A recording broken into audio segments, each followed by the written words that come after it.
Hi, my name's Jason, and I used to be just a good old average American kid living in upstate New York. There's me. I played baseball, mastered Mortal Kombat, went to the prom, said the Pledge of Allegiance every day, and loved my country. I even lived the dream of every American youth, college. Sure, it was a state school, but it also happened to be a party town. Great times all around, right? Well, sort of.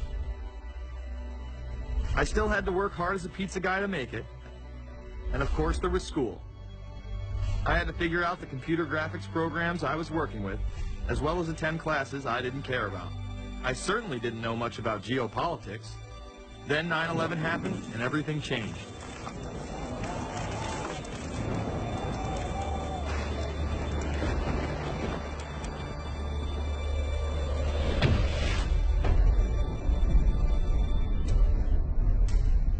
I was pissed. How dare the Muslim extremists massacre all those people?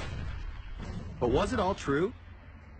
Prior to the invasion of Iraq, something didn't seem right. I then did a startling thing. I actually took a look at what happened that terrible September day.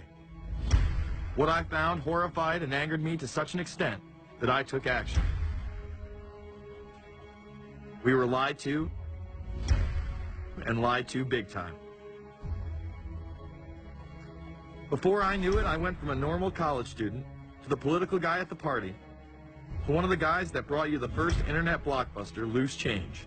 The film would not only change my life, but countless others as well. If you've ever seen Loose Change, the documentary about September 11th, conspiracy theorist documentary, it is riveting.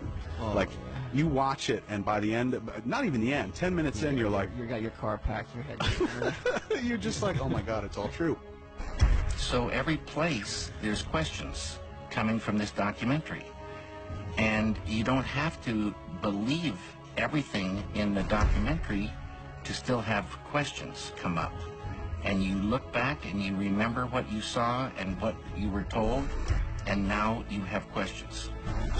We got the boogeyman out there. Wow. See, for many years it was communism, then it was the war on drugs, now it's the war on terror. All through our life we've had to have a boogeyman. Loose Change took the truth about 9/11 into the mainstream with over 100 million views and allowed me to travel the country and even take on some of my detractors.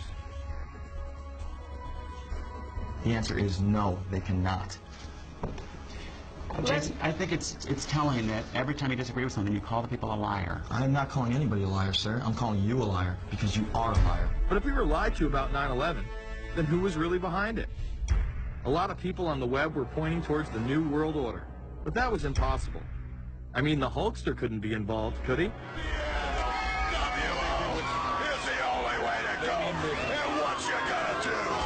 So I set out to find out if the New World Order really existed.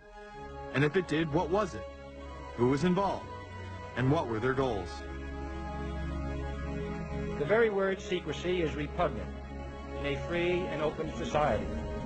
And we are, as a people, inherently and historically opposed to secret societies, to secret oaths, and to secret proceedings. For we are opposed around the world by a monolithic and ruthless conspiracy. It is a system which has conscripted vast human and material resources into the building of a tightly knit, highly efficient machine. Its preparations are concealed, not published. Its mistakes are buried, not headlined. Its dissenters are silenced, not praised. No expenditure is questioned, no rumor is printed, no secret is revealed. Some cringe when they hear the term New World Order, despite all of these prominent people using it.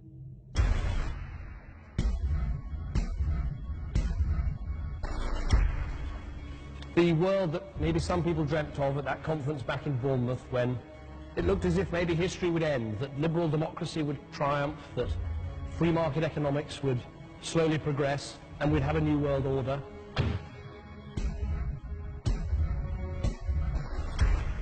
And together they helped to create, were the principal leaders in creating, a new world order and a winning strategy in the Cold War.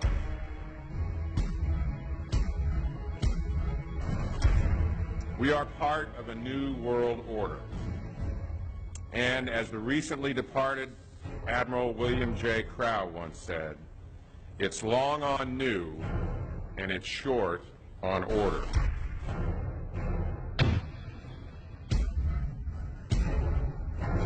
Walter Isaacson wrote a wonderful book about some of the wise men who helped shape the New World Order following the Second World War.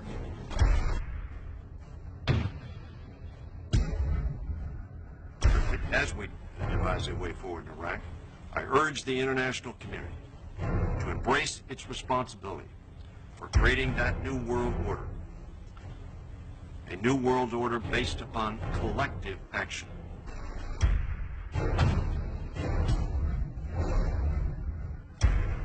The transatlantic partnership was never just the foundation of our security.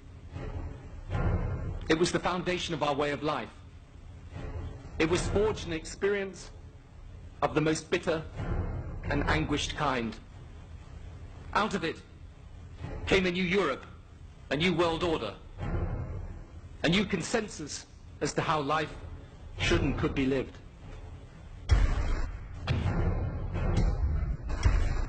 And just like that, it was gone.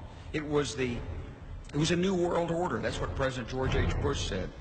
Harvard historian Francis Fukuyama pronounced the end of history. In fact, when it is used, that person is often dismissed out of hand because of the perception that it is nothing more than a conspiracy theory. Actually, the idea of global governance and a one world order has been around for centuries, and the term New World Order has been used frequently in recent history. The New World Order means different things to different people, but to those who expect to be in control of it, it means the same thing. It means all the world under their control. They believe that somebody must rule. After all, people are too darn dumb to know how to rule themselves. They figured that that's their role. The first in-depth publication of note was Samuel Zane Batten's work, The New World Order, which was published in 1919. Under the cloak of Christianity, this order speaks of a new world rising and advocates social control over all people and all resources. It promotes a world federation with a world parliament, an international court, and a global police force. Some of its goals are as follows. Community. The danger and loss in crime and degeneracy.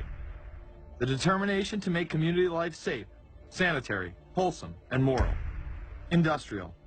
The disappearance of class distinctions and the solidarity of all interests in the economic process. National. The conception of the nation's welfare as the supreme concern, with the policy that everything shall contribute to this end, and every person must do some useful work. International. The creation of an international mind, with a world consciousness and a world patriotism.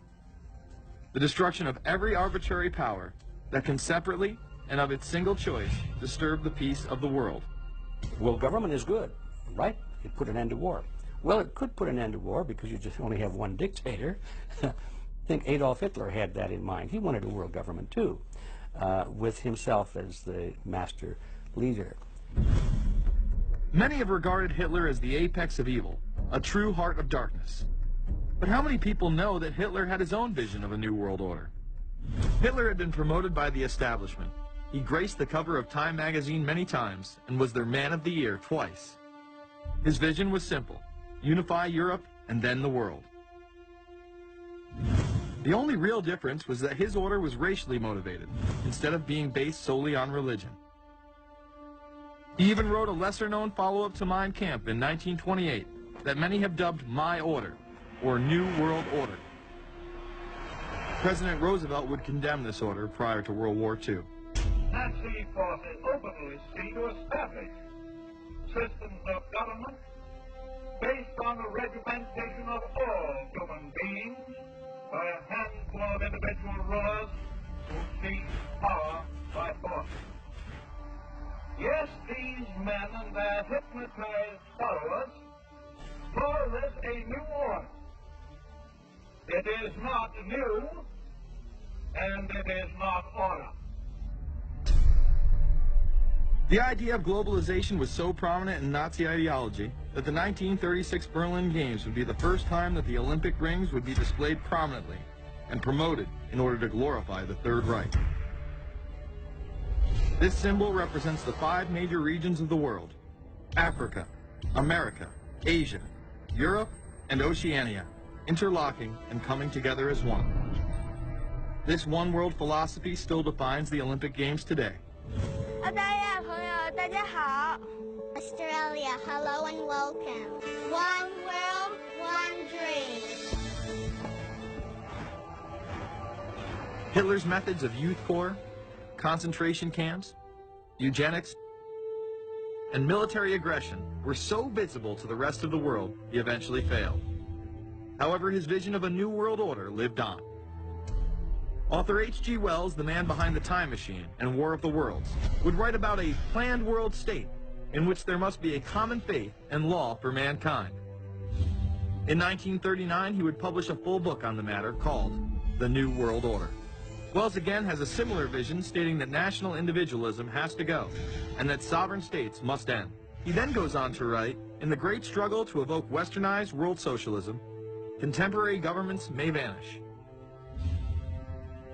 Perhaps his most chilling prediction is that countless people will hate the New World Order, be rendered unhappy by frustration and their passions and ambitions through its advent, and will die protesting against it. Many of them quite gallant and graceful-looking people. Collectivism is that concept where individuals are considered to be discardable, and that the group is more important, and that the ultimate group, of course, is the state. And so it boils down eventually to the fact that the state is the all-important unit of society, and citizens exist only to serve the state. Other men of prominence would also promote a New World Order during the 1960s, including industrialist and former New York Governor Nelson Rockefeller. These are some of the reasons pressing us to lead vigorously towards the true building of a New World Order. Rockefeller would also become vice president under Gerald Ford. Religious leader Pope Paul VI, delegates to international organizations, public officials, gentlemen of the press, teachers and educators, all of you must realize that you have your part to play in the construction of a new world order. As well as former President Richard Nixon. And the hope that each of us has to build a new world order. However, Nixon was largely a mouthpiece for his most dominant advisor, Secretary of State Henry Kissinger. Kissinger may be the most vocal proponent for a new world order of his era. He has called for it time and time again, in policy papers, meetings, and interviews. Time magazine recognized both Nixon and Kissinger as Men of the Year after announcing their New World Order in China. However, they were working on it long before. In these once classified documents, they both discussed the new order with the president of Indonesia. Mainstream media was even critical of Kissinger's vision in the early 70s. In ragged, spasmodic fashion, a new world order is coming into being, but it looks less and less like the world order that Mr. Kissinger had constructed in his own mind. Kissinger's New World Order would fall under the radar for some time. However, it saw a vast revival during the first Bush administration. Here is Brent Scowcroft, former vice chairman of Kissinger Associates and former national security advisor under both Ford and Bush Sr., as he discusses the New World Order. Looking at the subtitle this morning, Are We Ready for the New World Order, gives me something of the shudders. That phrase, New World Order, I'm afraid I'm partly responsible for resurrecting. To me, what that symbolized was perhaps a fundamental change in the character of our response to national security issues. Here, Charlie Rose asked Scowcroft, Kissinger, and former national security advisor Zbigniew Brzezinski if we are living in a new world order. Where are we as we think about this time in American foreign policy? Are we at a special moment which is being redefined? Or are we creating a new world order? We're at a moment when the international system is in a period of change like we haven't seen for several hundred years. In some parts of the world, the nation state on which the existing international system was based it's either giving up its traditional aspects, like in Europe, or as in the Middle East. George H.W. Bush would campaign for a new world order like no other president before him. He would openly discuss it during his State of the Union address. What is at stake is more than one small country. It is a big idea, a new world order, where diverse nations are drawn together in common cause to achieve the universal aspirations of mankind. Again, a unified Europe was a major goal in creating this order. With few exceptions, the world now stands as one. A year and a half ago, in Germany, I said that our goal was a Europe whole and free. Tonight, Germany is united. Europe has become whole and free.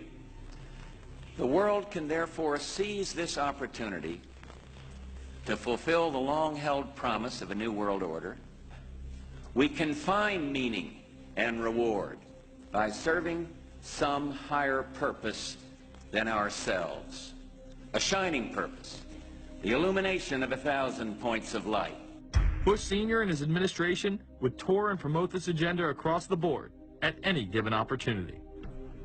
The President has spoken often of a new world order. And we have an unprecedented opportunity to build a new era of peace and prosperity here and abroad, to build a new world order. It's my understanding, I think that the President, and I don't know the context of how it came up in his speech last night in New York, said that China must be a part of the new world order.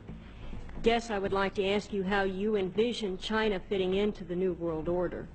It is a country that we are going to have relationships with by virtue of its geopolitical importance. American officials say breaking down regional and national barriers to the flow of goods and services would represent a spectacular benefit to economies around the world. We are building a new world order. Bush would actually make a commencement address at Maxwell Air Force Base declaring the birth of this order. And that's why I wanted to speak to you today about the new world taking shape around us, about the prospects for a new world order now within our reach. In the coming weeks, I'll be talking in some detail about the possibility of a new world order emerging after the Cold War. But today, I want to discuss another aspect of that order.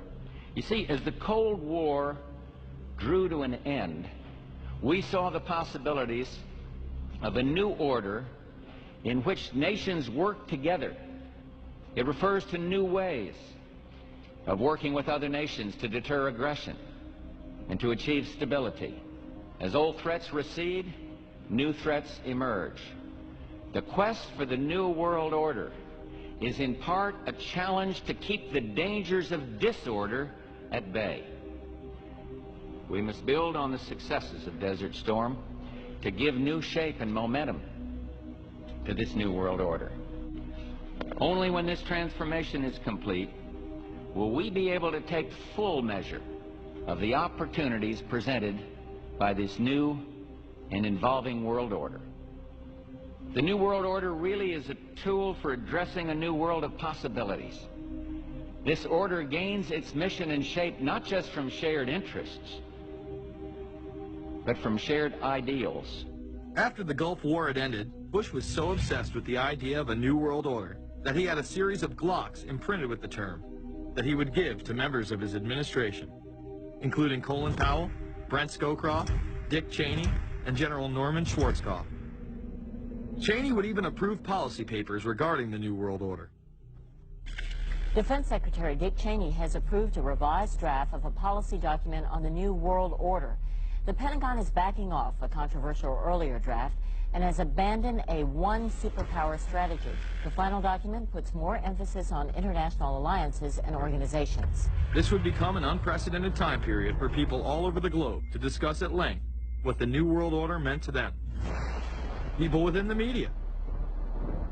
Does anybody want to talk about the New World Order? Is there a New World Order out there, or is this a vision that exists in the... He does have his vision, there's no doubt about that. But does that exist in the President's mind, or does it exist out there in reality? This President sees this episode as the first test case, as the first example for the New World Order he is trying to organize. Some people have called it the New World Disorder, and there's a lot of truth to that.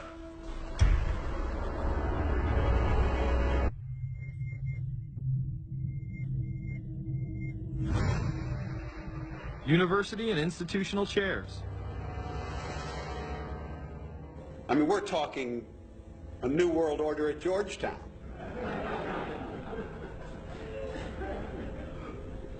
And we'd like to be very much a part of it and continue to live. This is a world that is likely to be dominated in the near future, and perhaps longer, by the Gulf War and the New World Order, which is the buzzword of the moment. So the secret of a New World Order, and at this point it's just a slogan, but it does have some historical background in terms that orders have succeeded each other over time. The secret of this is to learn how to use coalitions. We are effective in the United Nations. People within government. George Bush has invoked a New World Order without enunciating a new American purpose. The President has still failed to articulate clear goals for our nation's foreign policy in this new age. I find the term New World Order very revolting, and just not only historically but politically today. I think Harding is absolutely right, and the actions of the administration just after enunciation of the New World Order put the lie to the fact there is any real substance behind what they say as New World Order. The first act of the New World Order was A, to make war, and then B, was to sell arms all over again. Is there a New World Order? We know certainly that George Bush has copyrighted the term at this point. In the aftermath of this war, though, is it an empty vessel into which something will be poured? Is it the appropriate term to use? Is it going to be a New World Order, or will disorder be just as significant in this process as we look ahead? Let's start with Madeline. I think that we have, in fact, kind of had this term thrown at us, and many of us have not liked it, partially because of the previous historical connotation, and partially because I think it doesn't really deal with the way the world ought to be or is at the moment. But we are far from seeing a world order, and I'm not sure that it is in best U.S. interest to have a new world order in which we are the policeman. While many began to become critical of this order, the term began to evaporate into the background. We are very, very skeptical of an international order if we are not sure how the rules will be made, because thus far the international order has been made with rules that we had no input into and that affect us, and even when on the few occasions when the rules will seem to favor us, then they get changed. A unipolar world, a world of one superpower, may be quite dangerous for us. A New World Order under the United Nations would mean, among other things, an end to our God-given rights given us and secured by the Constitution. The New World Order, which now has been called by some the New World Disorder, and by some people on the of a more liberal persuasion, the taking over of the world by the Council on Foreign Relations, the Trilateral Commission, and the UN to put us all in slavery. But what are these organizations? Who founded them? And what are the stated goals of each? Before we begin with the Council on Foreign Relations, let's delve further into history to understand roundtable groups and their origins. Its roots go way, way back in history. And they go back to the formation of a secret society, a secret organization that was created by Cecil Rhodes, a very powerful and very wealthy individual. And people have heard about him in history, and they know about the Rhodes Scholarship, and they think, well, isn't that nice? But they don't understand at all what that's all about. Cecil Rhodes, when he died, left his great fortune not to his family, not to his heirs, but for the creation of a secret society. And we know about this because there were some people very intimately involved with this organization who wrote about it. One of the best authors on this topic is Professor Carroll Quigley. He wrote several books, and Tragedy and Hope is the best known of his. He described in detail this secret organization created by Cecil Rhodes, and he explains in these books he knows about them because he was invited by the organization into its inner circle. He was never a member of it, but he was invited in as their historian, and he was allowed to see their secret records and papers and study them for several years. And he knew all the important players, and he understood what it was about, and so he wrote these books. And it's an amazing thing because he laid out in great detail what the purpose of the organization was and how they were the major players in all of the big international events since and including World War I. The bottom line is that you take the roots of that organization and you find out that they created in all of the British dependencies what they call roundtable groups. And then around those little roundtable groups, they created front groups. And the purpose of these front groups and roundtable groups was to penetrate into the governments of all of these different countries, to penetrate into the media centers, to penetrate into the educational systems. In other words, to penetrate into the social fabric, the power centers of society, and literally take them over from the inside without anybody being aware that they were controlling influence. After World War I, the International League of Nations arose as a precursor to the United Nations in 1919, under what seemed to be the vision of President Woodrow Wilson and his 14 points. The League of Nations was the first attempt at the New World Order, the first attempt at a global government based on the model of collectivism. And it was the brainchild of the elitists, the ancestors of the very people who are still working on this project. They're collectivists, they're very wealthy people. They're the ones in this country who dominated the powerful tax-exempt foundations, like the Carnegie Endowment Fund for International Peace, the Rockefeller Funds, the Ford Foundation, and groups like that. These people were on record, even way back then, that they had to have a new world government, and they dreamed of that being embodied in the League of Nations. And they were solidly behind it. And that was one of the reasons those people encouraged the United States into World War I, was because of the crisis of World War I, and that would also condition Americans to thinking of making big changes in their system, because we certainly don't want another war like that, do we? There's that fear angle again. And they thought, well, by being in World War I, then we would be a major participant at the table to carve up the world and create a new world government. And that was to be the League of Nations. Well, what happened to it is that the American people didn't really go for it. Wilson was aware of the elite and their control over society. In his book, The New Freedom, published in 1913, he discussed such a group. Since I entered politics, I have chiefly had men's views confided to me privately. Some of the biggest men in the United States, in the field of commerce and manufacture, are afraid of something. They know that there is a power somewhere so organized, so subtle, so watchful, so interlocked, so complete, so pervasive, that they better not speak above their breath when they speak in condemnation of it. Ultimately, this insight did not spare him from becoming yet another puppet of the global elite. You're watching Invisible Empire, A New World Order Defined. I'm Alex Jones, the producer of this film. I have produced 5 of the top 10 films in internet history, whether it's Loose Change Final Cut, Endgame, The Obama Deception, or Fall of the Republic. Yes, we've made informative, well-documented films, but the real credit for the success of these documentaries lies with you, the viewers. My friends, Invisible Empire is so important for people that need a crash course in the history of the ruling class and what this establishment is setting up. Please support the filmmakers so we can make future documentaries. Visit Infowars.com. Purchase the high-quality hard case DVD that has over 30 minutes of expanded extras. Make copies of that because it's the best quality available. Give it to everyone you know. Have public showings, whether it's the library, a local theater, or your home. Get it out to everyone you know. Get a PrisonPlanet.tv membership. Download all my films in high quality. Burn them to disk and give them to everyone in your community. If we expose the globalists, there's no way they can carry out their hellish plan. The destiny of this film is in your hands. You've made our previous films incredible successes. I'm counting on you now. So again, Infowars.com to get the DVD, or call toll-free 888-253-3139, or see them all in incredible high quality at PrisonPlanet.tv. The ball is in your court.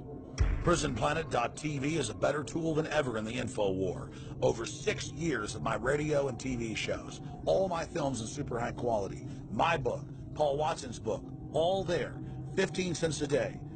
Your support of PrisonPlanet.tv empowers the resistance to unlock minds worldwide. In all of the British dependencies, these organizations, the front groups, were called the Royal Institute for International Affairs. In the United States, they chose a different name.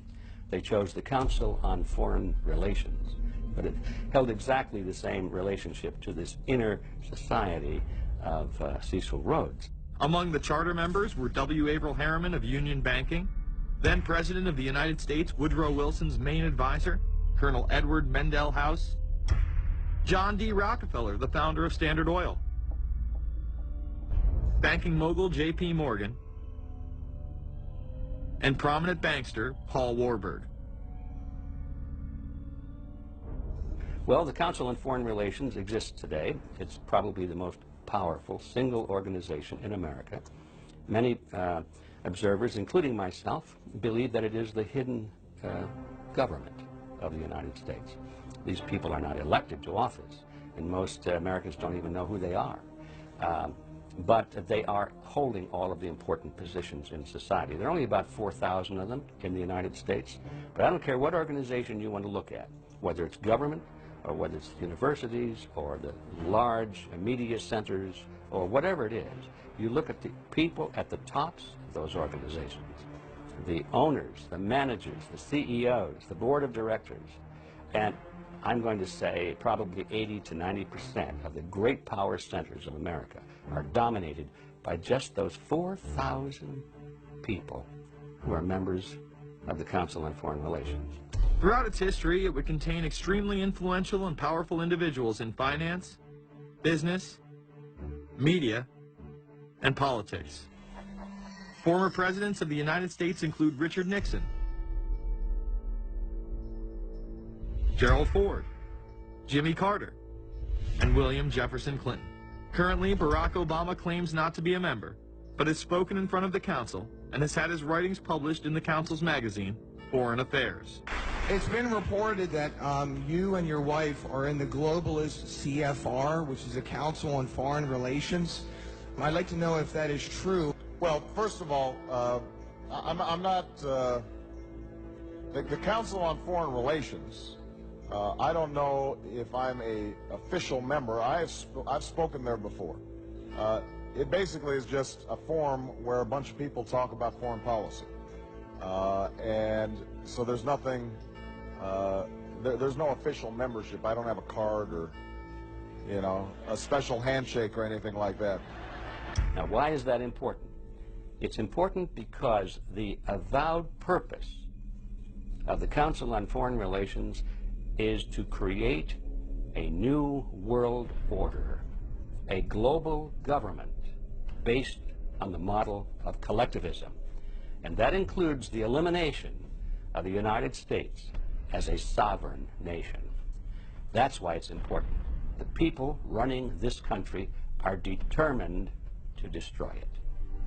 The Council was heavily criticized during the 1980s for being an organization hell-bent on destroying national sovereignty in favor of a world government. So many of its members hid their association with the organization. Dick Cheney had this to say in response to a question by David Rockefeller, who became the CFR's youngest director in 1949 and was chairman of the board from 1970 to 1985. He remains an honorary chairman to this day. It's good to be back at the Council on Foreign Relations. As Pete mentioned, I've been a member for a long time and was actually a director for some period of time. I never mentioned that when I was campaigning for re-election back home in Wyoming. Now, you are the president of the Council on Foreign Relations, all right? Yes, sir. You guys toy with countries of the world like toys, don't you? You're like the Illuminati, you're the Masons, you control everything, don't you? That's the rap on you guys. What's so interesting now, though, is who's on the chessboard. It's the toys, if you will, are a lot more than states. Notice that Mr. Haas does not deny that the CFR has massive control over the geopolitical arena, and instead tries to focus on the separate entities outside of nation-states. Current Secretary of State Hillary Clinton also reveals the importance of the CFR here. But it's good to have an outpost of the council right here down the street from the State Department. We get a lot of advice from the council, so this will mean I won't have this far to go to be told what we should be doing and how we should think about the future.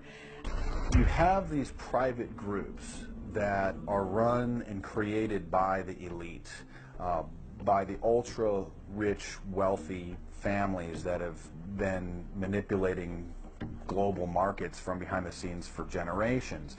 They create these private groups that then feed information to the government, to senators, to congressmen, their recommendations, their policy papers, what they think should happen. And it's fascinating because if you actually read what it is that they're doing, the recommendations that they make, they're very able to get them put in place.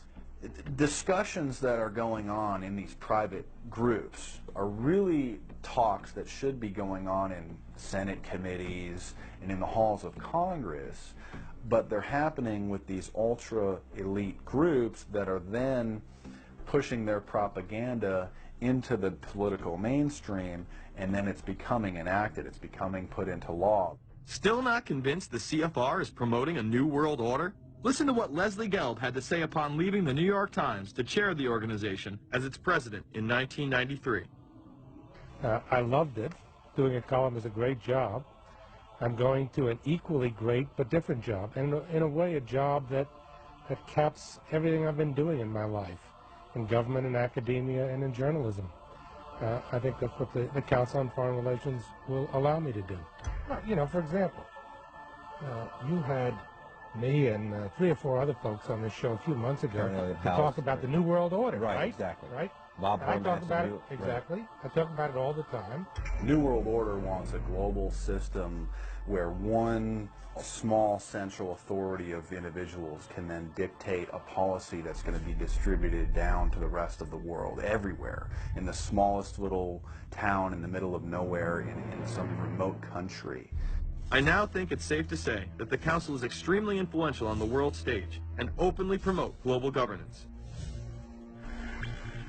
The Council and the globalists were able to take this agenda to the next level following World War II. The United Nations was born out of the ashes of this conflict. Unlike the League of Nations, the United States not only joined this organization, they championed it. First book I wrote was The Fearful Master, a second look at the United Nations. It was written at a time when it was not popular to be critical of the UN. I mean, the United Nations was viewed by almost everybody as our last best hope for peace. It was a means, we were told, to bring humanity together and put an end to war and live in peace and harmony and promote trade and all of these good things. I wish it were any of those things, but it's not. The original charter for the United Nations was drafted in San Francisco in 1945, and the United States became a permanent member of the Security Council, along with France, the United Kingdom, the Soviet Union, and the Republic of China. The process by which other nations' belief systems could be used to erode and eviscerate our Constitution and Bill of Rights had taken a giant leap forward. The United Nations is one of the most well-known sort of globalization attempts. Its primary goal is to streamline all the governments of the world, to create a global council and to unify all the rules and all the regulations for the world. So it's essentially the precursor and an engine of this new world order. The United Nations is made up of all of the countries of the world, most of which are dictatorships of one kind or another. And you don't take a bunch of dictatorships and put them into a bag and shake it up and come out with a freedom-loving governmental unit. You come out with a global dictatorship. This was the public face of global governance. However, many other organizations have been birthed since. Even more suspect is a private group called the Trilateral Commission. David Rockefeller and Henry Kissinger are among its some 300 influential members. The Trilateral Commission, rich and powerful business and political leaders from Japan, Europe, and North America. The New York-based policy group was formed in 1973 by Chase Manhattan Bank Chairman David Rockefeller. In addition to Rockefeller, there are many other noted American members. Among them, economist Alan Greenspan, former Defense Secretary Harold Brown. George Bush was once a member, but resigned last year before his unsuccessful presidential campaign. Back then, it wasn't politically wise to be aligned with what his party's right wing considered a shadow world government. The United Nations would take over America. The Trilateral Commission would control the world. Just look at its membership, they say. Current and former members include Presidents Clinton, Bush, and Carter. Names like Brzezinski, Christopher, Kissinger, and Schultz. And top executives of ITT, Xerox, Exxon, and Nations Bank. Although this group with only 300 members seems to be at the apex of the power structure, there is yet another group formed in 1954 that is even smaller in number and has a greater influence on world events. Meet the Bilderberg Group. This elite group meet annually around the globe. There is a core group of members who have attended every year for decades, such as David Rockefeller, Henry Kissinger, and Queen Beatrix of the Netherlands. These members invite others who are politically and socially relevant at the time. Each year, around 140 people are in attendance. Real quick, I'd ask you a question. In 2004, you attended the meeting in Italy called the Bilderberg Group. I just want to know what you were doing out there, what that was all about. She lied to me and told me she didn't go. I figured you might tell me the truth. All I did was go. They had a Republican and a Democrat. I gave like a 20-minute talk on the presidential election. You didn't have anything to do with being John Kerry's running mate? Did they talk about that at all? No, because I wasn't his running mate. Okay. I happened to be in Europe then on my way to Russia. I was invited to go to Bilderberg by Bernard Jordan, a friend of mine, and a genuine hero of the civil rights movement. And to the best of my knowledge, NAFTA was not discussed by anybody in my presence. Documents released by the group in 2001 reveal that in September of 1955, the group met in Germany and covertly outlined the idea of a European Union. Section E, European Unity, discusses the general support for European integration and unification, and the idea to unify Germany once again with the rest of Europe under a common marketplace. Belgian discount and current Bilderberg chairman Etienne Davignon told the EU Observer in 2009 that the next Bilderberg meeting could improve understanding on future action in the same way it helped create the euro in the 1990s. This illustrates the patience, vision, and reach of this organization. It was able to promote and establish both the European Union and a European currency over the course of just under 40 years, incrementally. One of the things that the elitists discussed back at the turn of the century when they were talking about how do you convert the United States into a collectivist system was the fact that you can't do it quickly. You have to let people get used to it incrementally, because any major change would be rejected. The 1957 Conference of Rome, where the Common Market Treaty, providing for free trade in all products, was at last signed. 6 nations, France, Germany, Italy, Belgium, Holland, and Luxembourg, agreed to remove all mutual barriers to trade within 12 to 15 years, the embryo of a political union which they proclaimed to be their ultimate objective. In that fashion, it's possible for people to get used to this process and even to think it's a good thing. People will accept the gradual growth of government, the gradual loss of their purchasing power. They'll accept almost anything if it's done gradually, and we have to be very alert to that. 2008 and 2009 attendees include World Bank President Robert Zoellick, Treasury Secretary Timothy Geithner, former head of British Secret Intelligence Richard Dearlove, Donald Graham, CEO of the Washington Post, CNN host and author of The Post-American World, Fareed Zakaria, and many other giants of business, politics, and media. You just came back from meeting with the Bilderberg Group. The Bilderberg Group are, you know, when people who are conspiracy theory people, they send me mail, it's usually about the Bilderberg Group. And I get these books on my front door, which I'm uncomfortable with. And it's all about the Bilderberg, like they're the modern day Illuminati. Are you a member of the Bilderberg Group? I don't think we're supposed to talk about this. Many have identified them as the kingmakers, the puppet masters that pull the strings behind the scenes. Perhaps there is no better example of this than what occurred during the 2008 conference. Immediately after Obama had been selected as the Democratic presidential nominee, the pressure was on to choose a running mate. We've put together a committee. We are going to be equally deliberative in how we move forward. And we're not going to do it in the press, and we're not going to do it through surrogates. He then tricked the press corps into staying on the plane as it took off from Washington. He was whisked away to an undisclosed location. Obama was supposed to fly home. He'd been here in Virginia. He was supposed to fly home out of Dulles, as you know, outside Washington, D.C. The press corps was waiting for him on the plane, and the pilot announced that they were leaving, and Barack Obama was not on the plane. Presumptive nominees in the past has always been that they have at least a press pool with them at all times. Is there a reason why we didn't go with him in the motorcade all the way? This is what we're out here for, and now we're on this plane with no candidate. Again, you know, I understand. There was a desire to do these meetings, obviously, in private. The press then began to report that Obama and Hillary were meeting secretly in her home. Well, we continue to follow our breaking news. Barack Obama, Hillary Clinton meeting tonight at her house in Washington, D.C. However, it was later revealed that they never actually met at Clinton's home. And we're following this breaking story. Candy Crowley, we understand, has new information. Candy, what have you learned? We are hearing actually from Chris Welch, who is our embed with the Obama campaign. Those are the people that took off without Obama and went to Chicago.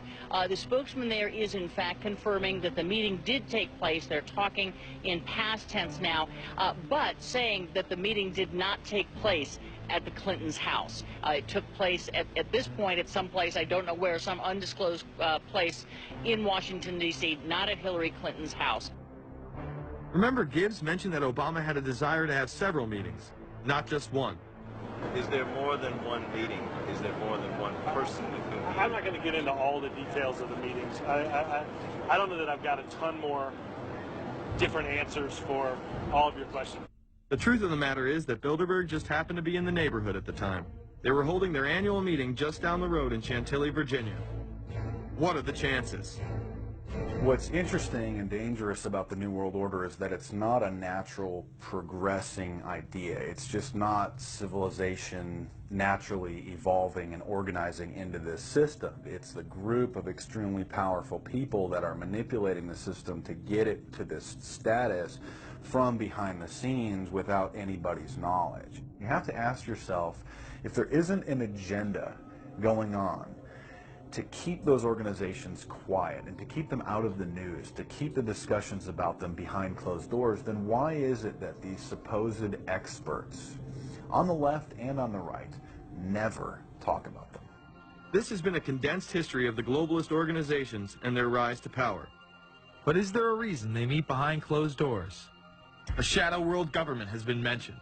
But to truly understand what that means, let's go back to this iconic warning from President Dwight D. Eisenhower. Progress toward these noble goals is persistently threatened by the conflict now engulfing the world. It commands our whole attention, absorbs our very beings. We face a hostile ideology, global in scope, atheistic in character, ruthless in purpose, and insidious in method. Unhappily, the danger it poses promises to be of indefinite duration. The need to maintain balance in and among national programs. Balance between the private and the public economy. Balance between the cost and hoped for advantages. Balance between the clearly necessary and the comfortably desirable. We have been compelled to create a permanent armaments industry of vast proportions. We annually spend on military security alone more than the net income of all United States corporations. The total influence, economic, political, even spiritual, is felt in every city, every state house, every office of the federal government. Yet we must not fail to comprehend its grave implications. Our toil, resources, and livelihood are all involved. So is the very structure of our society. In the councils of government, we must guard against the acquisition of unwarranted influence, whether sought or unsought, by the military-industrial complex. The potential for the disastrous rise of misplaced power exists and will persist. America went into a major mobilization, revived its defense industries, and we saw the civilian economy of America more and more skewed through the 50s. Already in Eisenhower's time, he could see it coming, that you were getting a larger and larger defense military component of the economy, which, unlike the rest of the economy, was very, very centrally organized about lobbying for more and more new weapons. It was the political skills of this military-industrial complex, which I think Eisenhower was really warning us about, and rightly. There is a military-industrial complex. Today, we see a situation where the civilian economy is really in tatters, and most of our civilian production has gone overseas to third world countries. What do we export? Our biggest export practically is garbage, but apart from garbage, we export military equipment. We have a special act which subsidizes, makes it possible for countries abroad to buy our armaments because it's too expensive to produce them for one country only.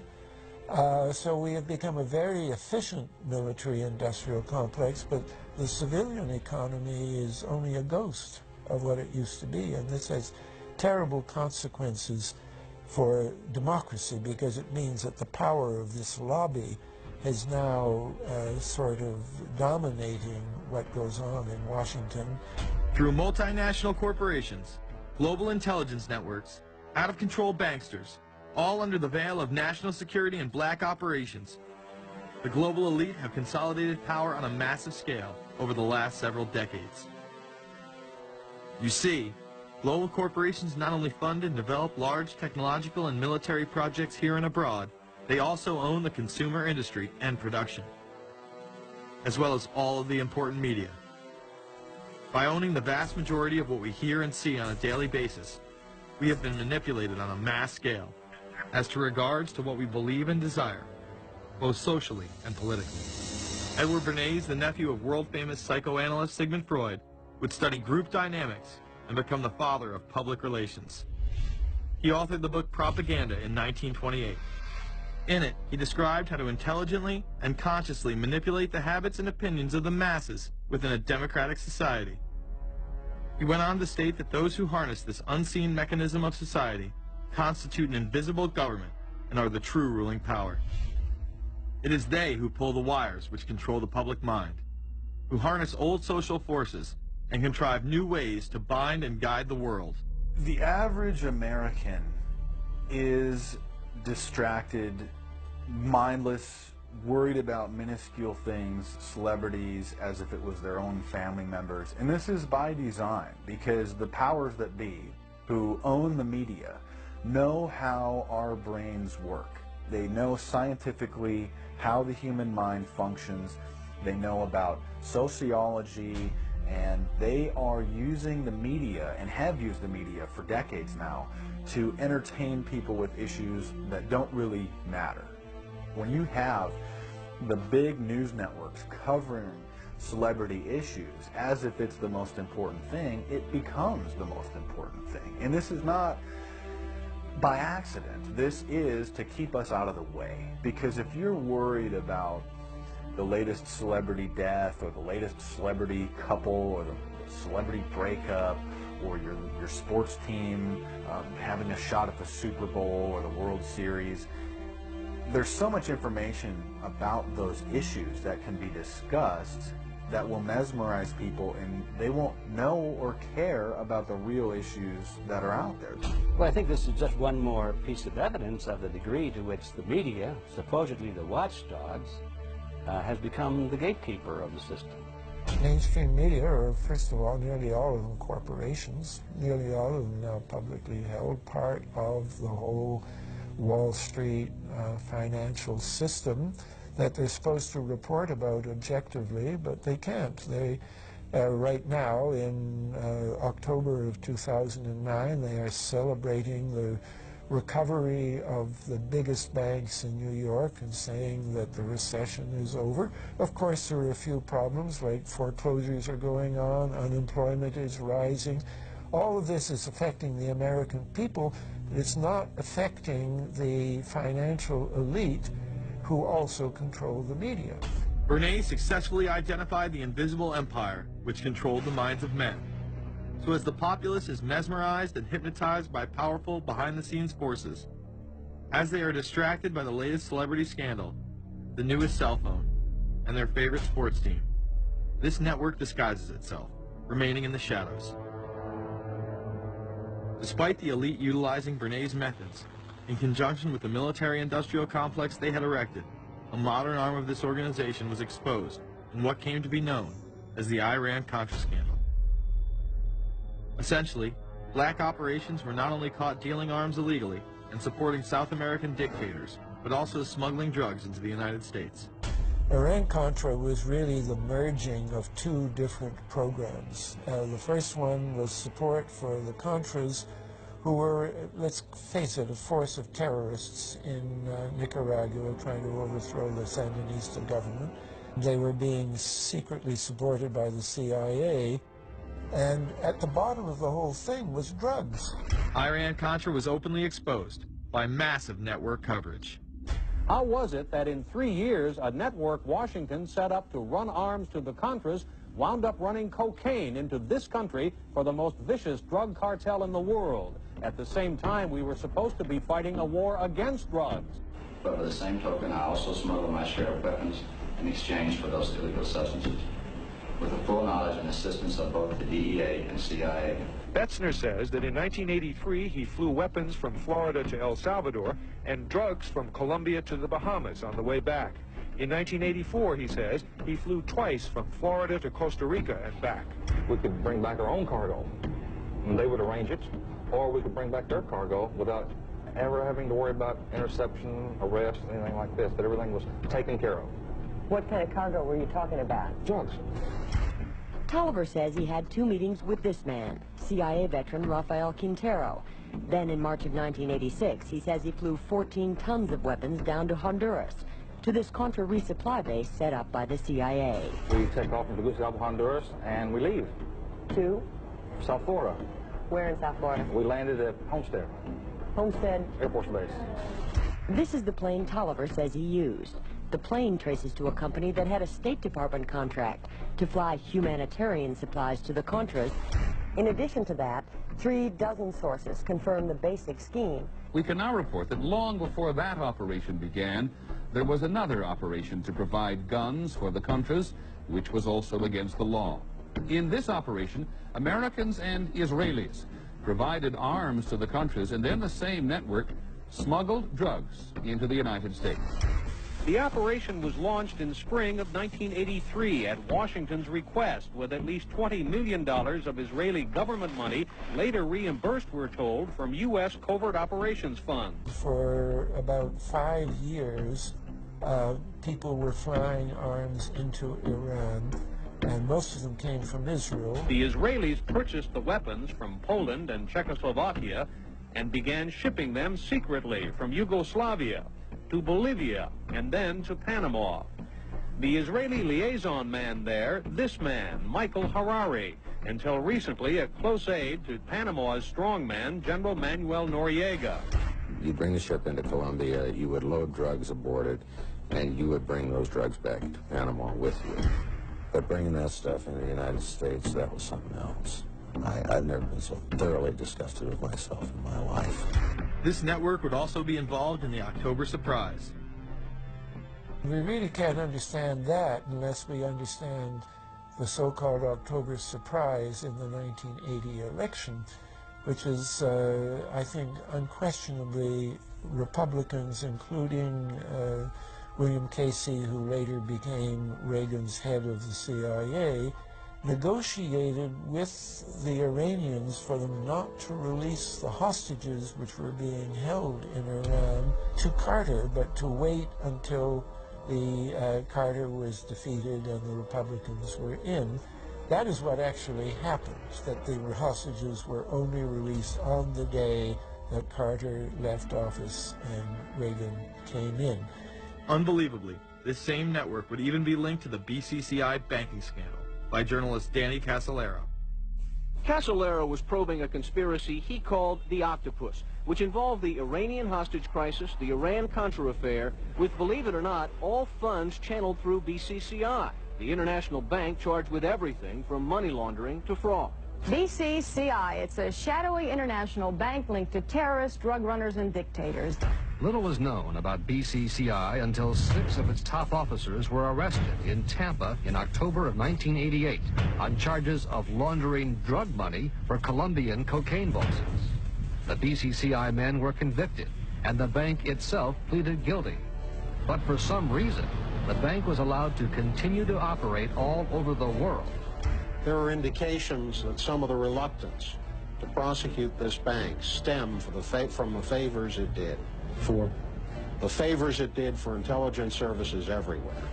Too many secrets of too many countries, too many prominent people, too many hands-on, and that makes it desirable that this entire affair be forgotten. It began to become clear that the global traffic of drugs were funding violent dictators, rigging elections, supporting the arms trade, and enforcing the assassination of anyone who got in the way.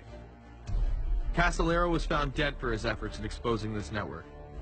His death, of course, ruled a suicide. He was meeting a source in West Virginia. He was about to discover all. Instead, his body was discovered in a hotel room with 12 slashes in his wrist, but when the local authorities ruled it suicide, the family said, no way. The housekeeper had taken calls threatening his life. And I pick it up telephone, I say hello, and he say to me, you son of a bitch, you's dead. Casolaro would not be the only person involved in the scandal to wind up in a casket. Meet Barry Seal. At first, the media portrayed Seal as a drug dealer gone good, who was assassinated by the Colombian mafia. Authorities believe last night's machine gun killing of top drug informant Barry Seal was ordered by drug bosses in Medellin, Colombia, who sent 5 men to Baton Rouge to kill Seal.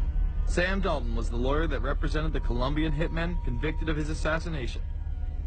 We were trying to subpoena the CIA because we felt like they had documents, exhibits, and evidence that would indicate complicity in Seal's assassination. When they were able to gain access of Barry Seal's trunk the night of the murder, the personal phone number of none other than George H.W. Bush was present. Louis Unglesby, the former attorney for Mr. Seal, also confirms that he once called the office of the vice president after Seal had given him the number. You see, the Black Ops drug smuggling operation had not yet been exposed, and intelligence couldn't take any chances. It was later revealed that Seal was involved in smuggling cocaine into Mena, Arkansas, while Bill Clinton sat as governor. 1983, Ronald Reagan was president, Bill Clinton was governor, and little Mena, Arkansas changed from a quiet town to a center for drug smuggling and reported Contra support activity. In the middle of it all, this man, admitted dope smuggler Barry Seal. Arkansas State Trooper Russell Welch investigated Seal's organization. Each trip would have 250 to 350 pounds of cocaine. According to the London Telegraph, Arkansas State Trooper Larry Patterson testified under oath that he and his officers discussed repeatedly in Clinton's presence the large quantities of drugs being flown into Mena Airport, large quantities of money, large quantities of guns. Hot Springs police officers would also record Roger Clinton, Bill's brother, during a cocaine transaction stating, "Gotta get some for my brother. He's got a nose like a vacuum cleaner." There was also a large amount of money laundering going on in Mena. Former IRS agent William Duncan traced some of Seal's drug profits laundered through Mena banks. We had direct testimony from people who were involved in the money laundering operation. We had testimony from people at banks who observed the transactions. What happened when you tried to make this case before a grand jury? I was never asked to present the evidence to a grand jury, ever. This very same network used BCCI to fund the Afghani rebels. The deputy director of the CIA, Richard Kerr, said late today that the CIA did use the Bank of Credit and Commerce International, BCCI, to support CIA activities overseas. Most people still believe that the Soviets had maliciously invaded Afghanistan in order to spread their communist agenda. The Al-Qaeda was essentially a kind of a byproduct of Brzezinski's campaign to embarrass the Soviet Union in Afghanistan. They weren't in Afghanistan at that time. Brzezinski boasted later that he was responsible for drawing them into Afghanistan. And he did this extraordinary interview with Le Nouvel Observateur in France, and they said, but aren't you worried that you've created this whole new force of Al-Qaeda? And he said, oh, what's more important, a few crazed Islamists or the fall of the Berlin Wall? And they said, but you know, is there no danger? Aren't they dangerous? And he said, nonsense. He said all this in 1998. So I knew Brzezinski at McGill University. We were students together and took very small classes together. And in some ways he's bright, and in some ways he's kind of nuts. And he had the kind of nuttiness that made him attractive to the Rockefellers. Bin Laden and his network were actually funded by BCCI through U.S. covert operations.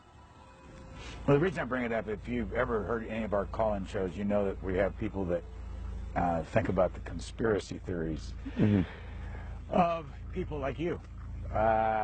You would be a poster child for these people because you have served on the board of the Council on Foreign Relations.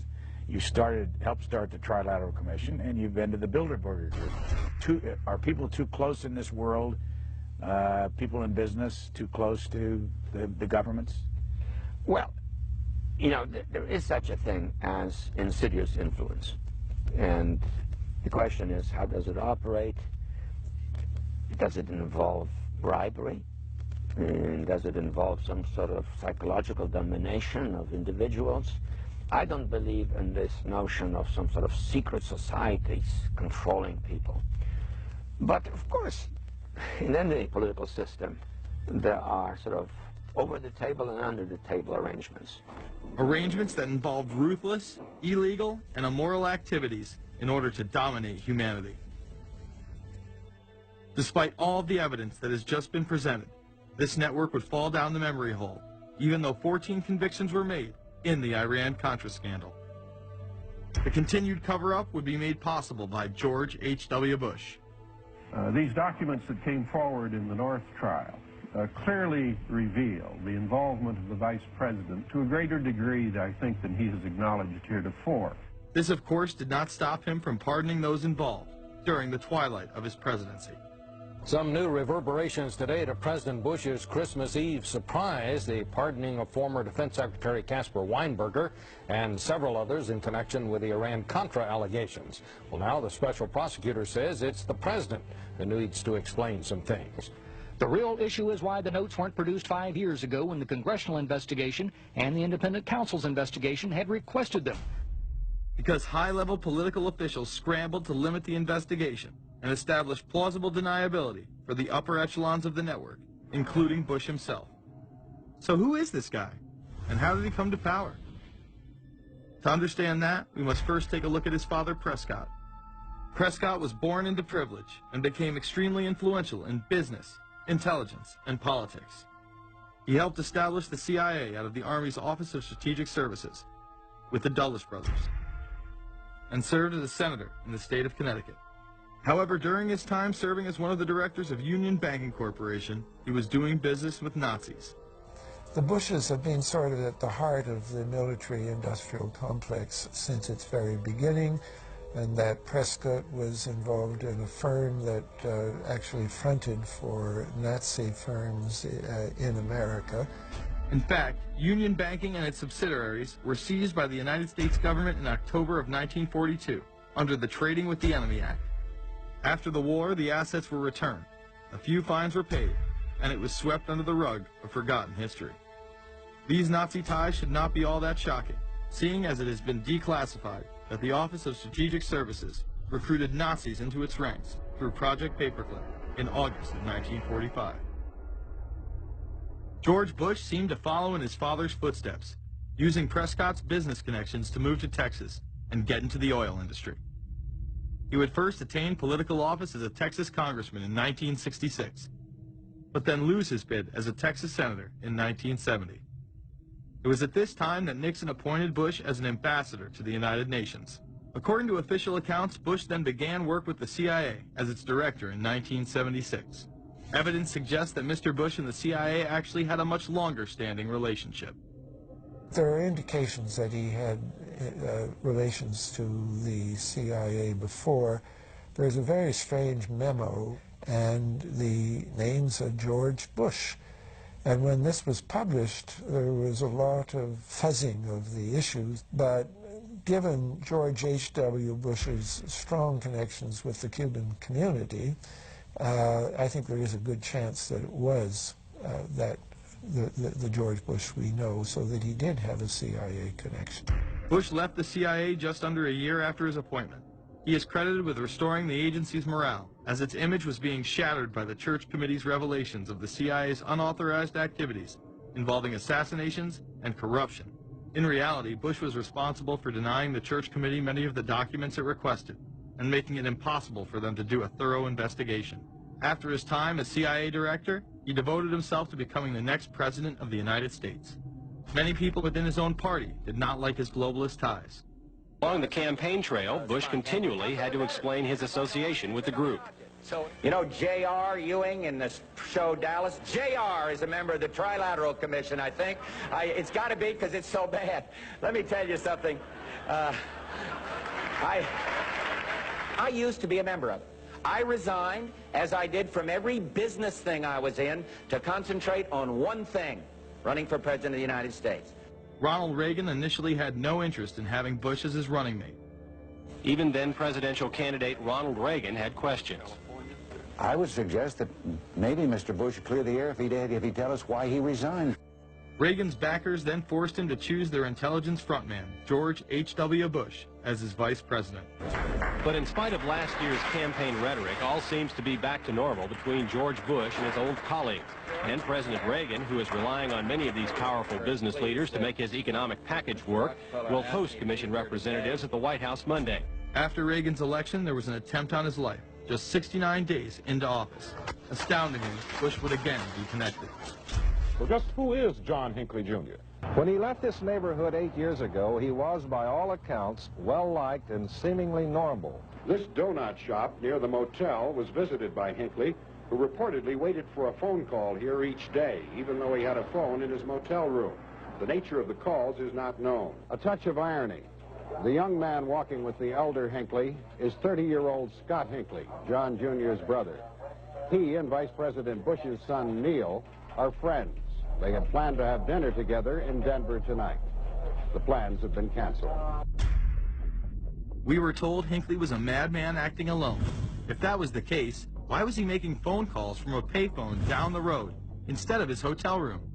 Why was the would-be assassin's brother a family friend of the man who stood to gain the presidency? While Reagan led the nation in the public eye, Bush exploited his power through the largely unknown Continuity of Government Directive. In the United States federal government, there is a super-secret agency which controls this shadow government. The National Program Office allowed Bush and his network to attain executive emergency powers. Ronald Reagan authorized the National Program Office when he signed a top-secret directive in 1982. Oliver North was one of the key officers responsible for the program's startup. Under the NPO's direction, 4 agencies were charged with execution of the Doomsday Plan: the CIA, the Departments of State and Defense, and the Federal Emergency Management Agency. An effort was being made to consolidate continuity of government programs across several major departments of the government under one office. After 8 years of secret wars, covertly sponsored revolution and assassination had advanced globalist interests and allowed Bush to achieve his lifelong dream by becoming the 43rd president of the United States. The fall of the Soviet Union left the United States as the sole superpower in the world. The Wolfowitz Doctrine stated, "We must maintain the mechanism for deterring potential competitors from even aspiring to a larger regional or global role." The New World Order was on display with the first Gulf War and the creation of a European Union. After losing to his crony Bill Clinton, he faded into the background as the agenda for a New World Order marched forward. After 1989, President Bush said, and it's a phrase that I often use myself, that we needed a New World Order. We have just exposed many of the globalist operations, including drug dealing, funding terror, dealing arms, and taking over the United States government by stealth. Whenever these agendas were threatened, those who opposed them ended up dead.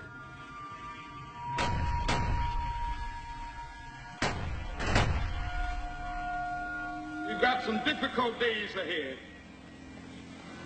but it really doesn't matter with me now, because I've been to the mountaintop.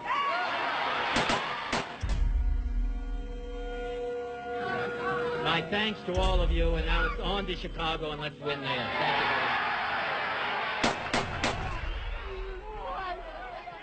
you. Gave a paper about all three of the big assassinations in the 60s, which was John F. Kennedy, Bobby Kennedy, and Martin Luther King. And there are certain common denominators. I call these events deep events. We've become accustomed to the idea that every now and then something is going to happen, and we just know from the beginning we're not going to get to the bottom of it. And the more they happen, the more reconciled we've become to this state of affairs. In 1978, the House Select Committee on Assassinations could not ignore there was a conspiracy in regards to the assassination of John F. Kennedy and Martin Luther King, Jr. Good evening.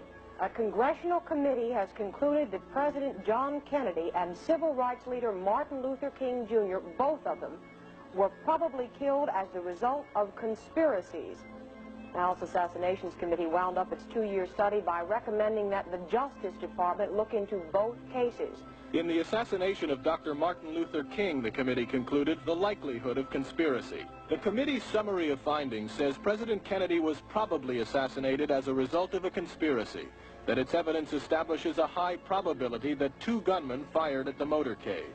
The committee concluded that President Kennedy did not receive adequate Secret Service protection in Dallas, that the CIA was deficient in sharing information before and after, that the Justice Department and Warren Commission failed to pursue possible conspiracies and made their conclusions too definite.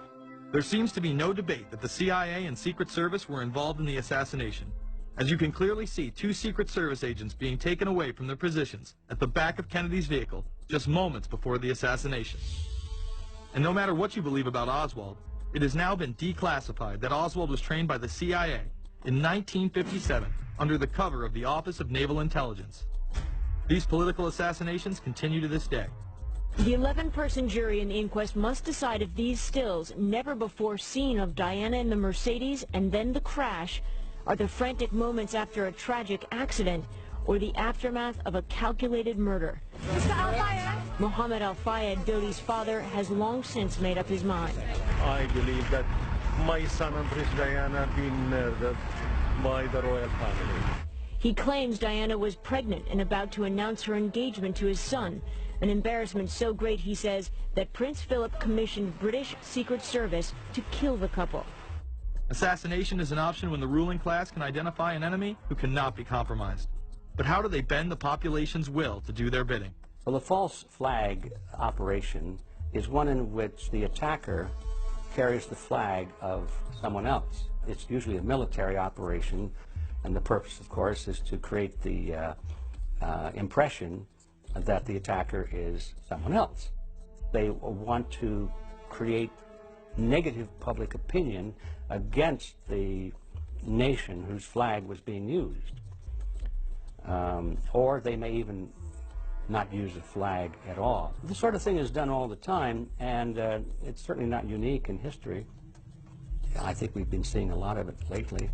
Americans are easily motivated by false flag operations, and I think it's inevitable that we will see false flag operations in the near future. It is used in order to seize power at an accelerated pace. A very well-documented modern example of this is the Tonkin Gulf incident. There were two sets of Tonkin Gulf incidents. The first one on August 2nd were real but trivial.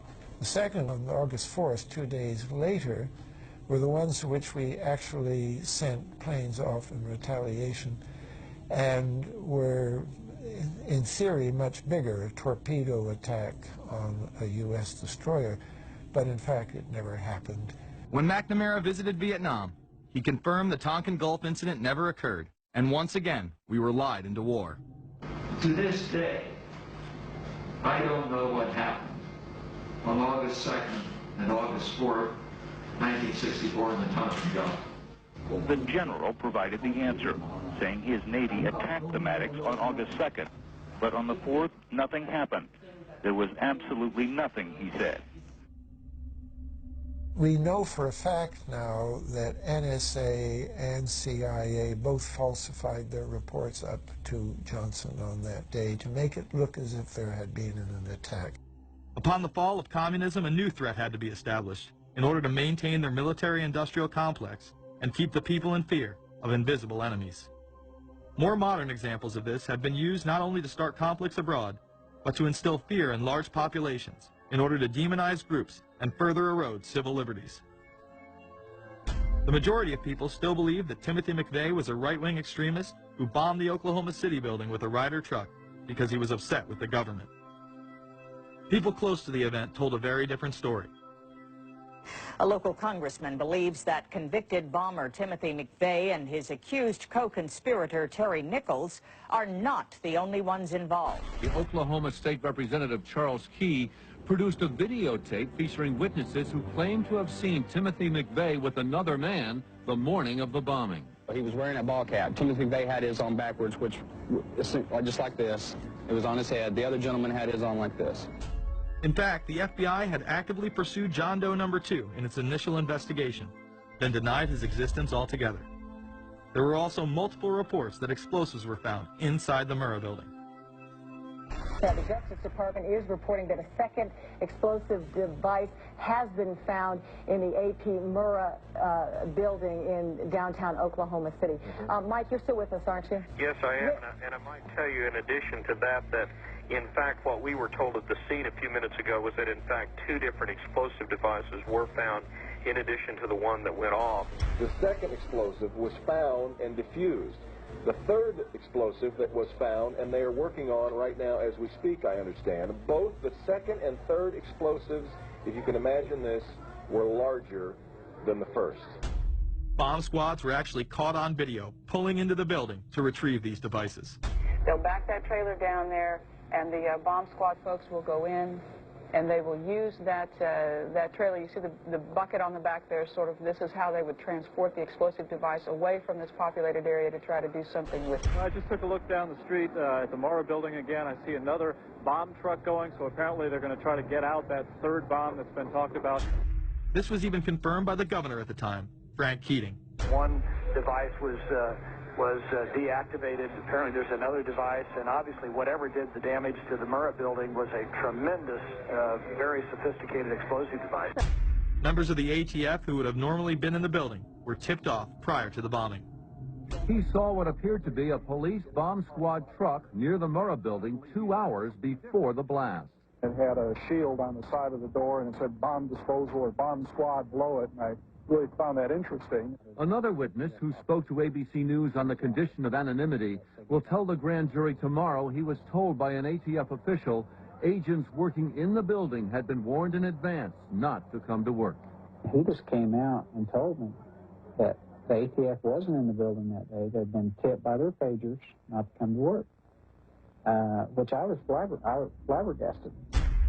McVeigh would even claim in a letter written to his sister, which was published by the New York Times, that he was actually recruited for black operations, which included smuggling drugs into the United States, as well as assassinations. One may brush this off as the ravings of a madman. However, McVeigh was filmed at the Camp Grafton military facility in North Dakota on August 3, 1993. McVeigh's official records state that he was discharged over a year prior from the Army Reserve in May of 1992. Perhaps even more interesting is that Camp Grafton was specializing in training troops in explosives and demolitions at the time.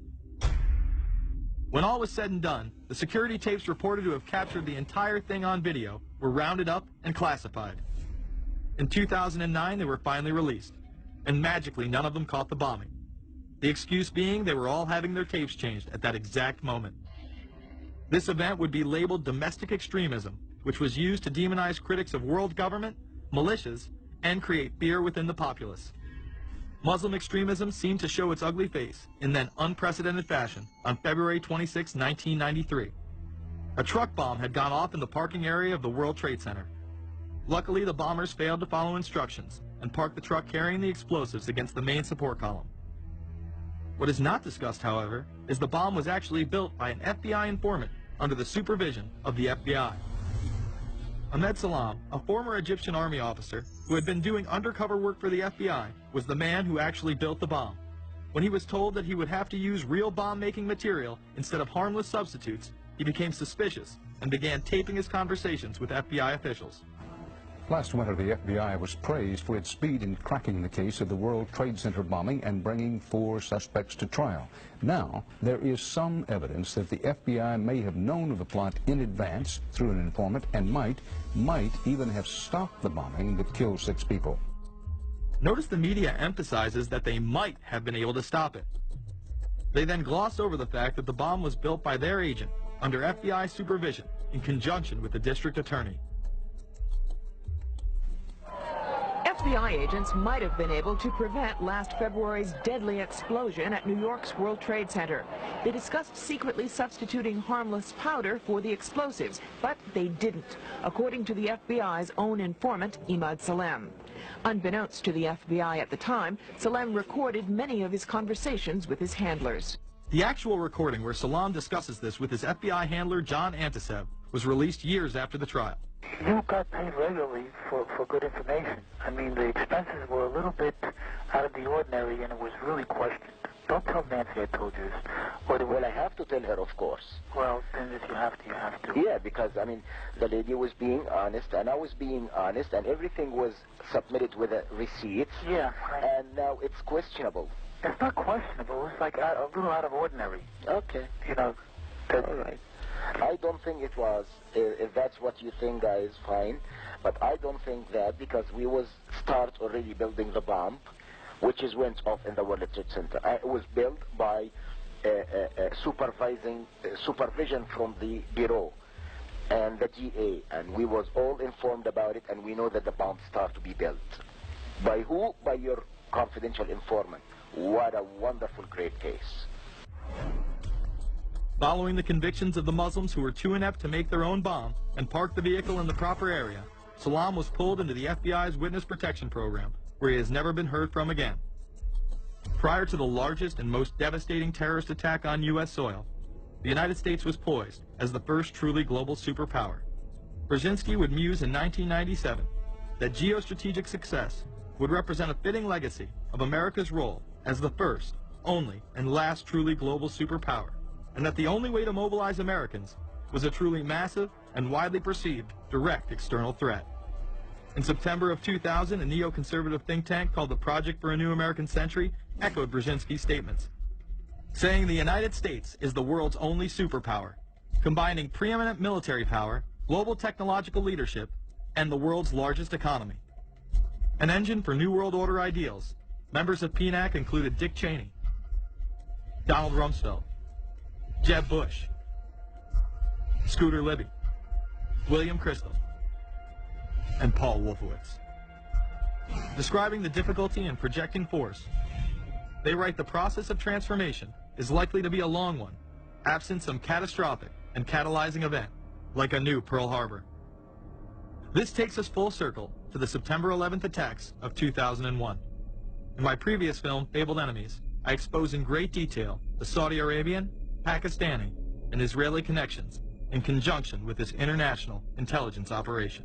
In the early 1980s, bin Laden worked with operatives from U.S. intelligence, the Pakistani military, and Arab states.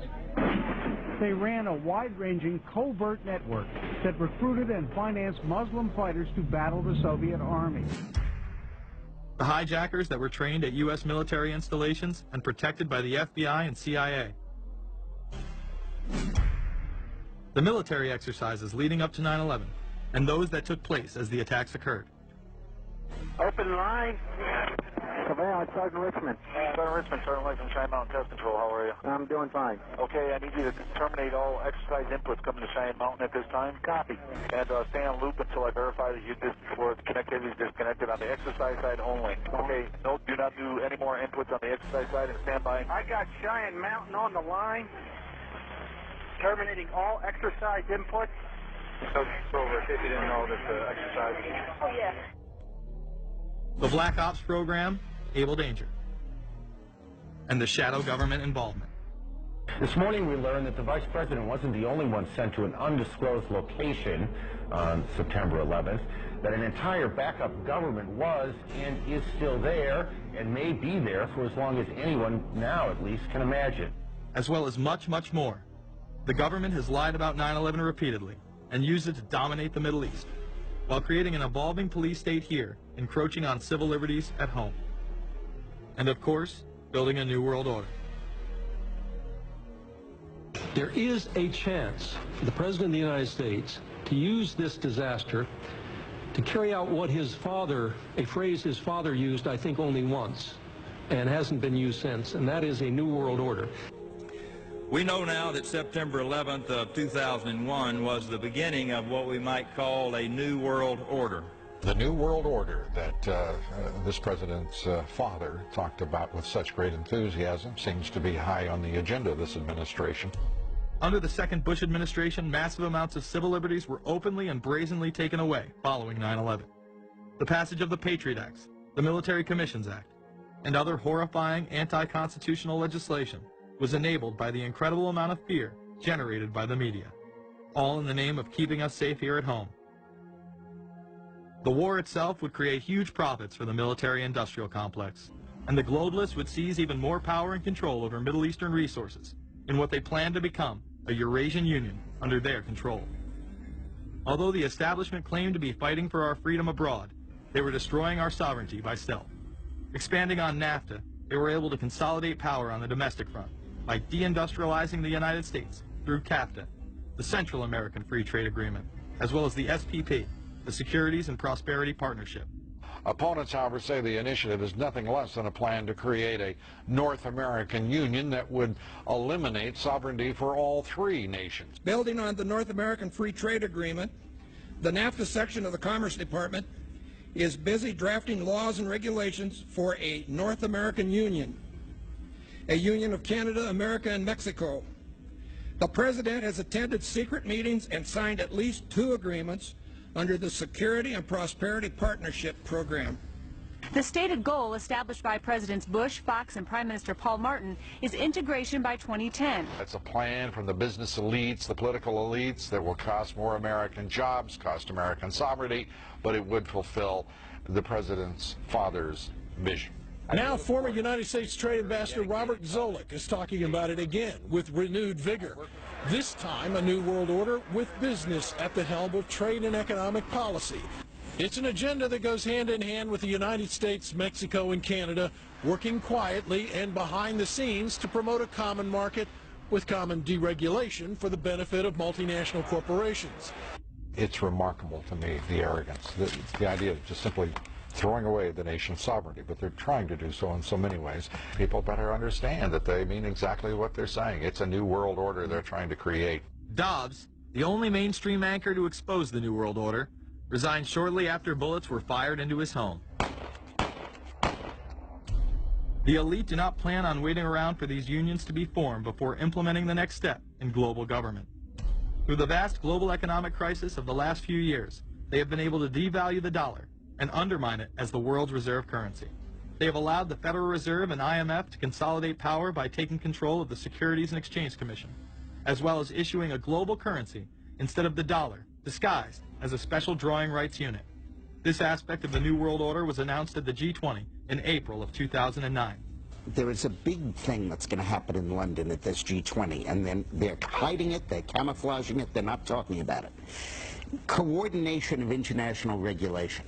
What they are going to do is to put our Fed and our SEC under the control, in effect, of the IMF. The New World Order, that's what they're planning in there, is to undermine the U.S. currency, and it's just really sad. What it really is putting the American economy under international regulation. Yeah. And those people who have been yelling, oh, the UN's going to take over global conspiracy theorists.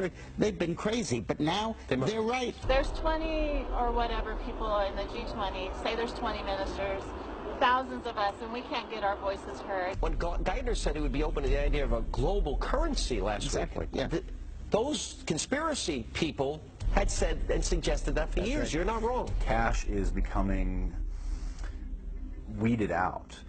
Cash will most likely be eliminated or extremely difficult to use in many situations, so that you'll have to use the global currency or the electronic currency. Even though a physical global currency is yet to exist, groups such as BRIC are openly promoting a new reserve currency, which is a conglomerate of Brazil, Russia, Indonesia, and China. Get everyone in the whole world using one currency, which some people think that's a good idea. Russian President Dmitry Medvedev recently showed off a sample coin of the new world currency at the G8 in July of 2009.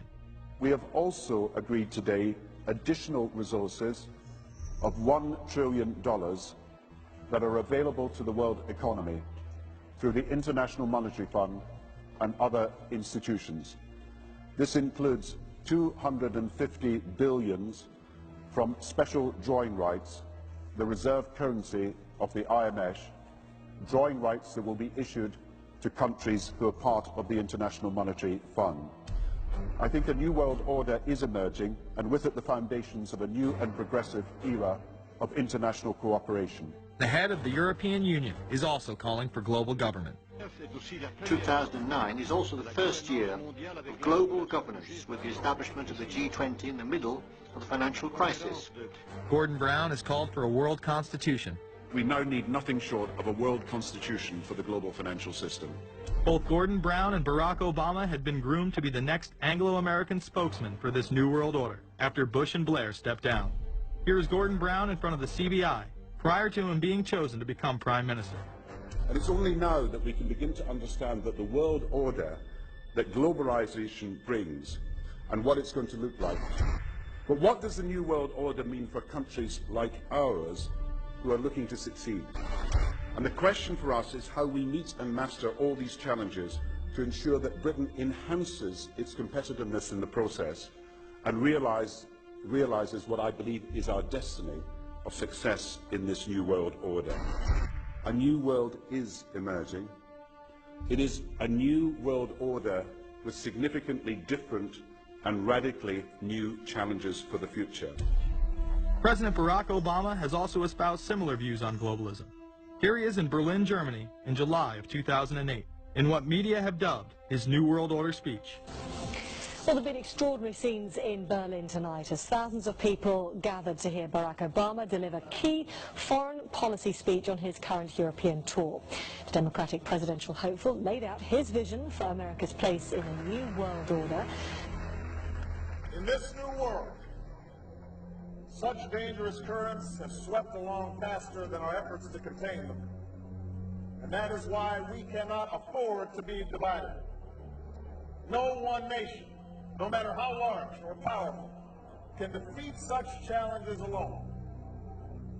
But the burdens of global citizenship continue to bind us together. In this new century, Americans and Europeans alike will be required to do more, not less. Partnership and cooperation among nations is not a choice. It is the only way, the one way, to protect our common security and advance our common humanity. That is why America cannot turn inward. That is why Europe cannot turn inward. America has no better partner than Europe. Now is the time to build new bridges across the globe as strong as the one that binds us across the Atlantic. Now is the time to join together through constant cooperation and strong institutions and shared sacrifice and a global commitment to progress to meet the challenges of the 21st century. Barack Obama also became the first sitting president to ever become the chair of the Security Council for the United Nations, which only further cites his allegiance to world government. In an era when our destiny is shared, power is no longer a zero-sum game. No one nation can or should try to dominate another nation. No world order that elevates one nation or group of people over another will succeed. No balance of power among nations will hold. The traditional divisions between nations of the South and the North make no sense in an interconnected world. I think his task will be to develop an overall strategy for America in this period when really a new world order can be created. It's a great opportunity. The globalists, who know that Obama is going to promote their plan, want to make him such a superhero that nobody will question what he's doing. He is very much a product of the system that he is now technically in charge of. Obama alone, or the Democrat Party alone, is not responsible for his massive rock star status. It's been done by the media. This establishes that Obama is an unapologetic globalist who holds no one nation above another, despite its policies. Perhaps we should move towards a society more like China if that's the case. After all, on the 60th anniversary of the communist Mao regime takeover, the Empire State Building, once a proud symbol of the United States, was lit in the colors of the Communist Party halfway across the world. In fact, following the United Nations Copenhagen Conference in December of 2009, the Washington Post ran the headline, "Copenhagen Climate Deal Shows New World Order May Be Led by U.S., China." The Copenhagen Conference was disguised as a summit that would save the planet from man-made global warming by cutting carbon emissions. When taking a look at the almost 200-page document that was being proposed, it becomes evident that this was yet another attempt to establish global government and set up a global tax. In Section 38, it states, "The scheme for the new institutional arrangement under the Convention will be based on three basic pillars: government, facilitative mechanism, and financial mechanism." In Section 47, subsection F, it discusses cap-and-trade schemes and carbon taxes and the use of new and existing flexible carbon market mechanisms. These cap-and-trade schemes were just that, a scheme to further transfer the wealth from the poor to the ultra-rich. One of the ways it will drive the change is through global governance and global agreements. The fact that our president even attended should be considered treason. Just weeks before the conference, ClimateGate hit the media. Secret emails confirm that many of the United Nations lead scientists had engaged in fraud in order to promote the idea that man-made global warming was occurring and that carbon dioxide was a toxic gas. In reality, they admitted the Earth had been cooling for the last decade and that they had destroyed the source data in order to ensure the scientific community would be unable to review their findings. Bill Jones was forced to resign from his position at East Anglia University, and Penn State has launched an investigation into Michael Mann. Because of the scandal, many countries refused to sign the agreement, and instead only 25 heads of state, including rock star President and Savior Barack Obama, signed a much shorter and broader accord. The document states that a high-level panel will be created, and that parties will be subject to domestic auditing, supervision, and assessment. The climate conference in Copenhagen is another step towards the global management of our planet.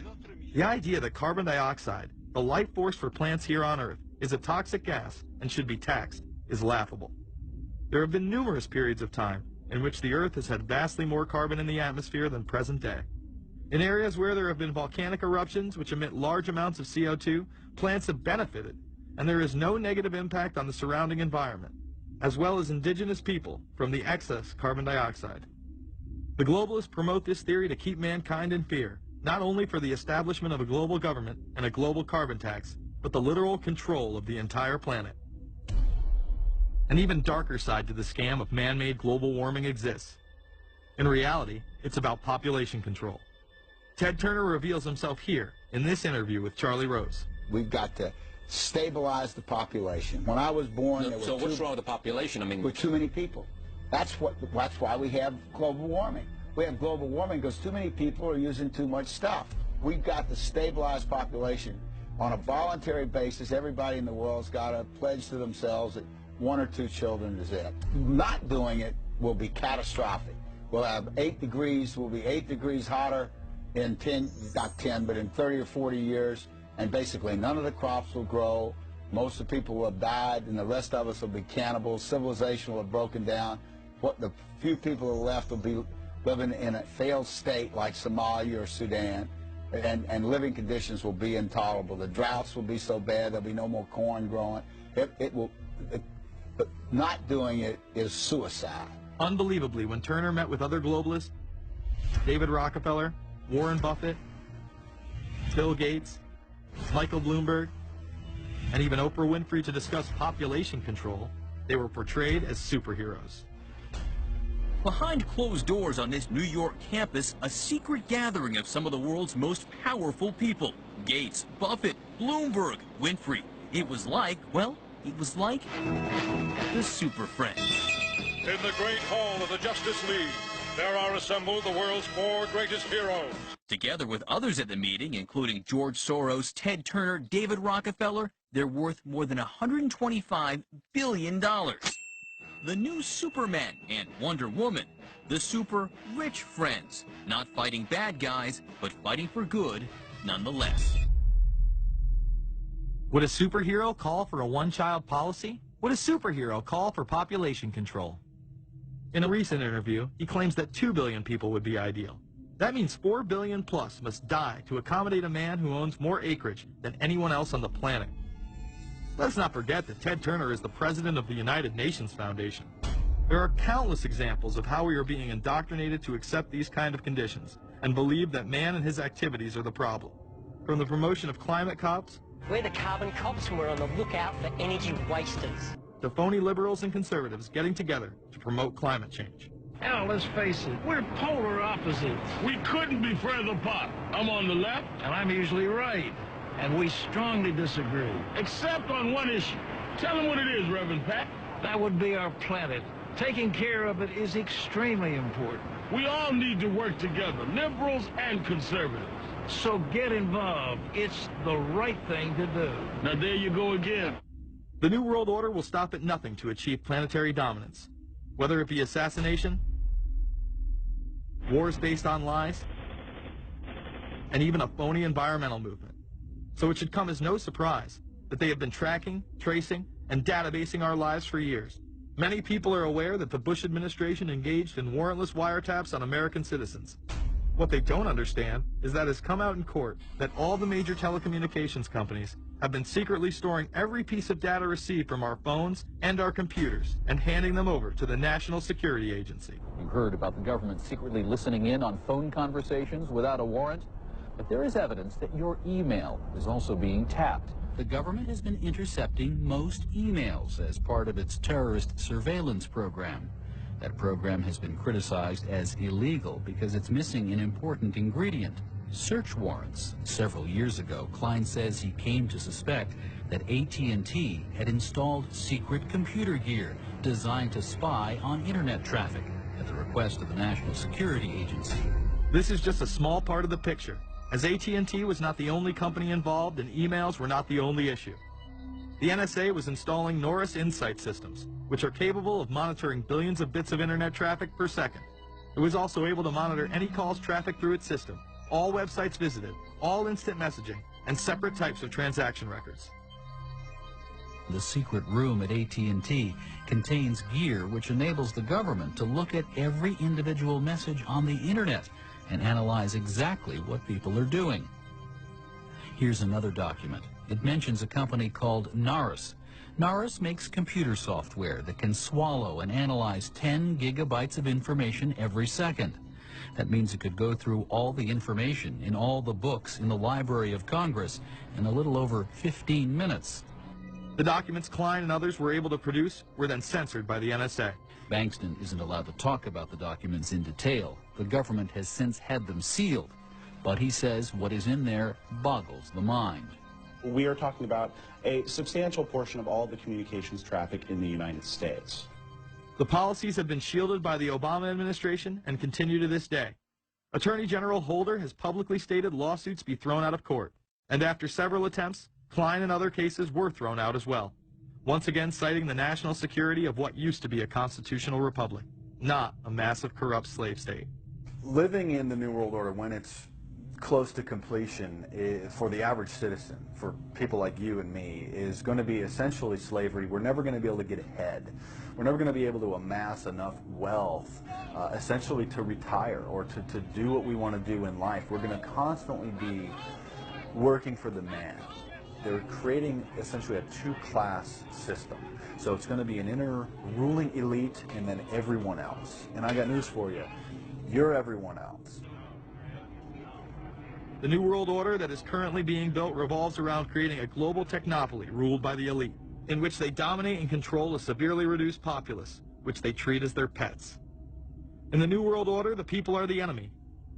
Internal documents released in March of 2009 reveal that the Department of Homeland Security is targeting citizens who discuss the New World Order, people with a Christian identity, or sovereign citizens who argue that the government has gotten away from the intent of the Constitution and are strong states' rights advocates. People who are anti-immigration, stating, extremists will argue that immigrants are taking the jobs of U.S. citizens during times of high unemployment and without paying taxes. People who oppose the Federal Reserve banking system. People who display constitutional party or libertarian material. People who support Ron Paul. And those who have bumper stickers containing anti-government rhetoric. This document is one of literally thousands that make everyone a possible terrorist. This establishes a pattern of demonizing ordinary citizens while giving draconian powers to the state. You are considered guilty until proven innocent. As technology is developed, separate parts of their command and control system are beta tested around the world. Here at home, Boy Scouts are being trained to take on returning veterans and disarm domestic extremists, while national programs such as City Year are training young people to serve the government. I am change. I am fierce. In the United Kingdom, it has been established there are over 4 million CCTV cameras. That is around 1 camera for every 14 citizens. Their purpose is not to solve crime, as it takes 1,000 CCTV cameras to solve just one crime. It is to create a tattletale society in which everyone is under constant surveillance by the state and those around them. The company Internet Eyes is now paying people to log onto the internet and watch CCTV cameras in real time as they turn in criminals for cash. Families deemed by the state to be unfit in England have now been put under 24-hour CCTV supervision in their homes. This program has plans for 20,000 families in England, which is to double in the next 2 years. Your every move in both your home and the outside world is under constant surveillance by a criminal elite who operate above the law. As we are constantly under the microscope, their activities remain in the shadows. Obama extended diplomatic immunity to Interpol with Executive Order 12,425, further empowering criminal behavior within our own government. In the Middle East, endless wars will continue. Under the Obama administration, we have sent tens of thousands of more troops into Afghanistan, all while the same network exposed in the Iran-Contra affair discussed earlier controls the opium trade. It was revealed in October of 2009 that the CIA had been funding puppet Afghani leader Hamid Karzai's warlord brother for the last 8 years. He is the lead opium dealer in the region. It seems the same cartel that was dealing drugs in the 80s and 90s never stopped. After all, how else could the government fund black operation programs across the board? The Karzai regime has whole sections of it which are drug supported, and we can't touch it. We turned Afghanistan into the major supplier of heroin for the world. It happened under CIA supervision. This continues while many of the Taliban are literally on U.S. payrolls. Is there a possibility that we have Taliban employees?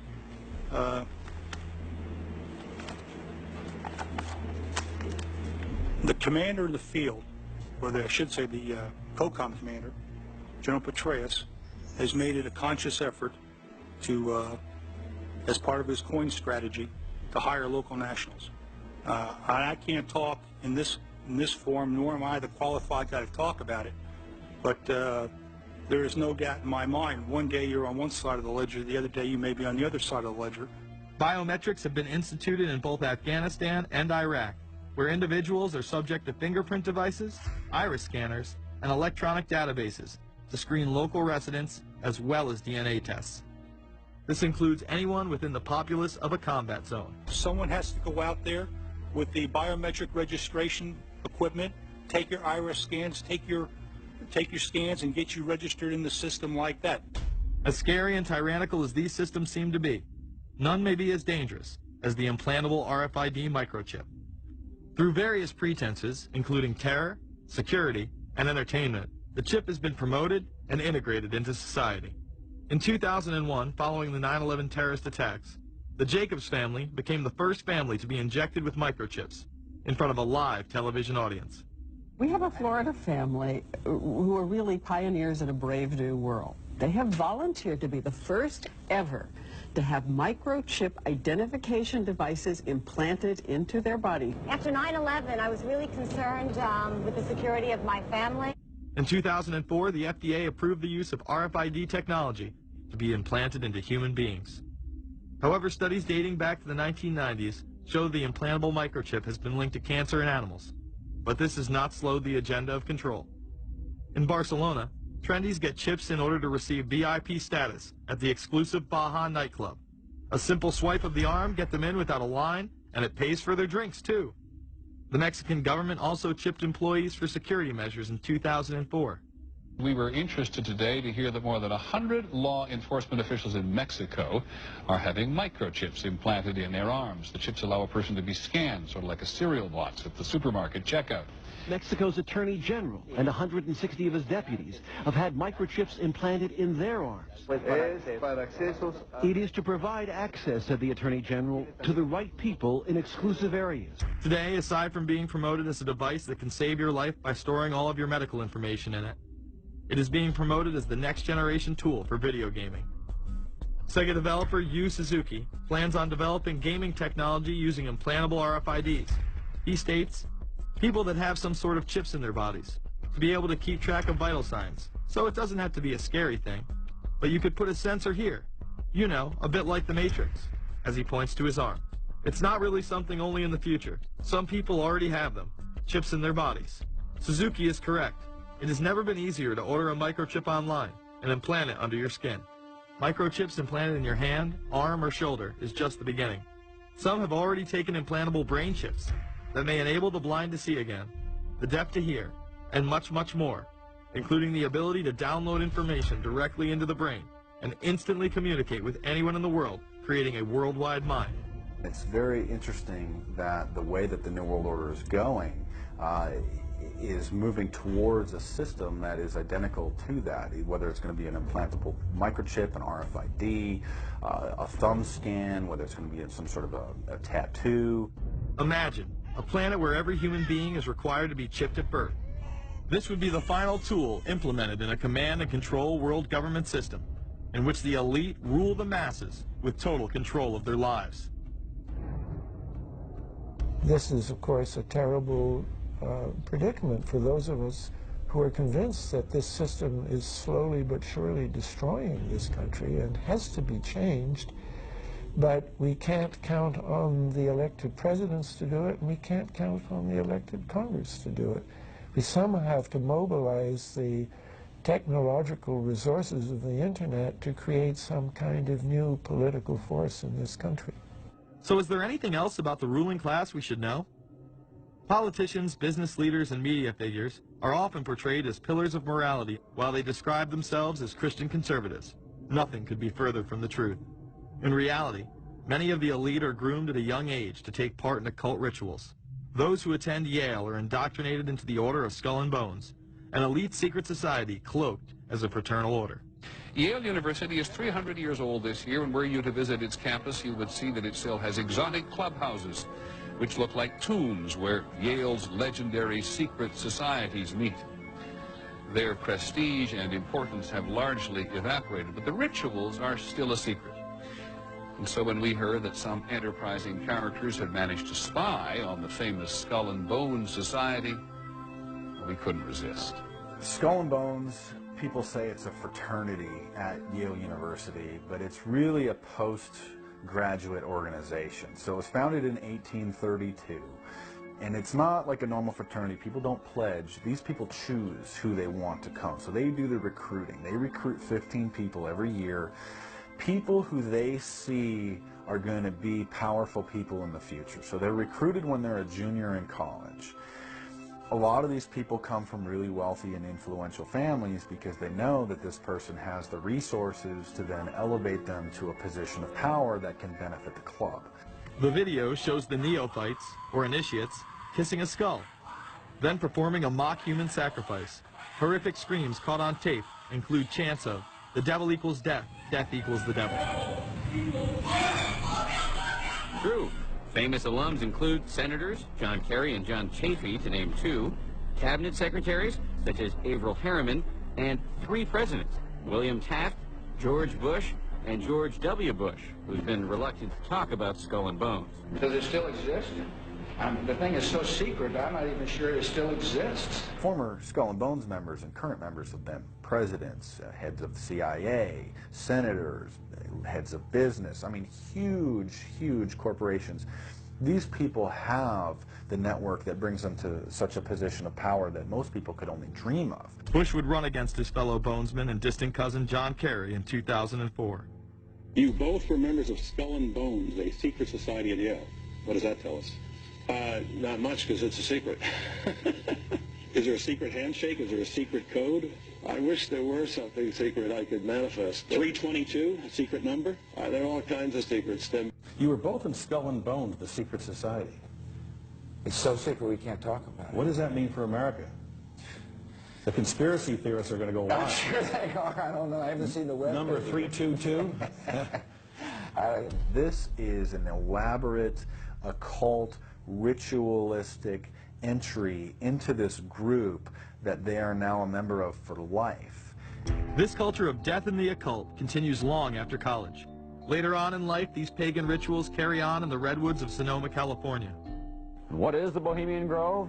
Well, it's a kind of summer camp for the powerful, an all-male gathering in great secrecy. This group was formed in the late 1800s by artists, industrialists, and politicians. Bohemian attendees worship the owl as their deity. The Aztecs, Mayans, and other natives of Mesoamerica considered the owl a symbol of destruction and death. This is why the opening ritual for the club is the cremation of care. During the ritual, the effigy of a baby is rowed across the water by the Grim Reaper and given to a high priest, who then tosses it on a fiery sacrificial altar of a 40-foot owl god. It is an earth-based ritual in which care is burned away. The conscience is symbolically cast aside so that they may ignore the pain they have inflicted on others for the advancement of their own agendas. With this ceremony called the cremation of care, that begins the 2-week encampment where the body of dull care, symbolizing woes and concerns, is burned on an altar in front of a big owl statue. When that ceremony ends, they all start to cheer and yell. You have to ask yourself why it is that somebody would want to do that, let alone these elite people. And if you look at the elite throughout history, many of the people that achieve pinnacles of power are into the occult. They seek a supernatural way to gain power. Why are Christian conservatives such as the Bushes and Newt Gingrich attending the Grove?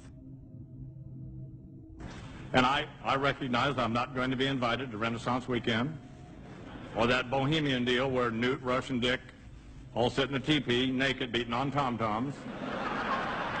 Why does the media barely mention the Grove? Because many of them are in attendance. Late political cartoonist Phil Frank of the San Francisco Chronicle draws a reporter thinking about his loyalties to Bohemian Grove as he takes notes for a story. Stories about what happens in these redwoods are hard to come by. A campground statue reminds Bohemians to keep their mouths shut about the Grove. Many world events have been shaped at the Grove, including the creation of the atomic bomb. Discussions at the Grove in the 1930s helped lead to the development of nuclear power and the atomic bomb. Every Republican president since Calvin Coolidge has been a member, as well as many Democrats, including Jimmy Carter.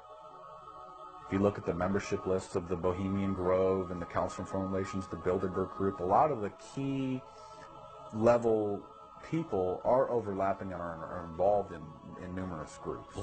In addition to pagan rituals that take place there, this all-male club also deals with darker themes through the plays Montezuma, which feature Aztec human sacrifice, and Faust, which feature Mephisto.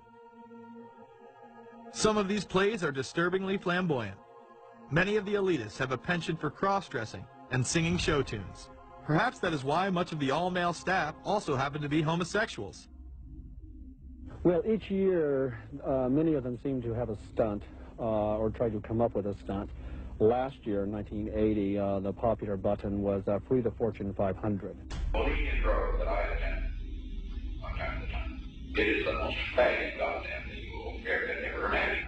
In 2004, the New York Post reported that gay porn star Chad Savage would be servicing moguls at the Bohemian Grove.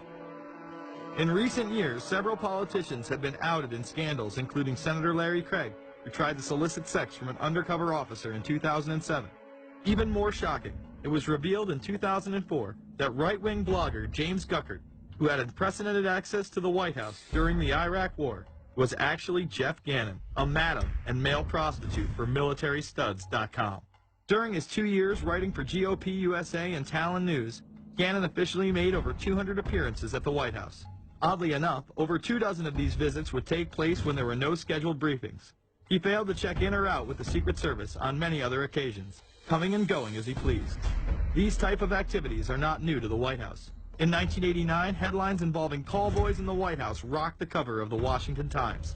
The Washington Times reported today that unidentified White House aides in the Carter, Reagan, and Bush administrations now are being investigated for using the services of a call boy ring.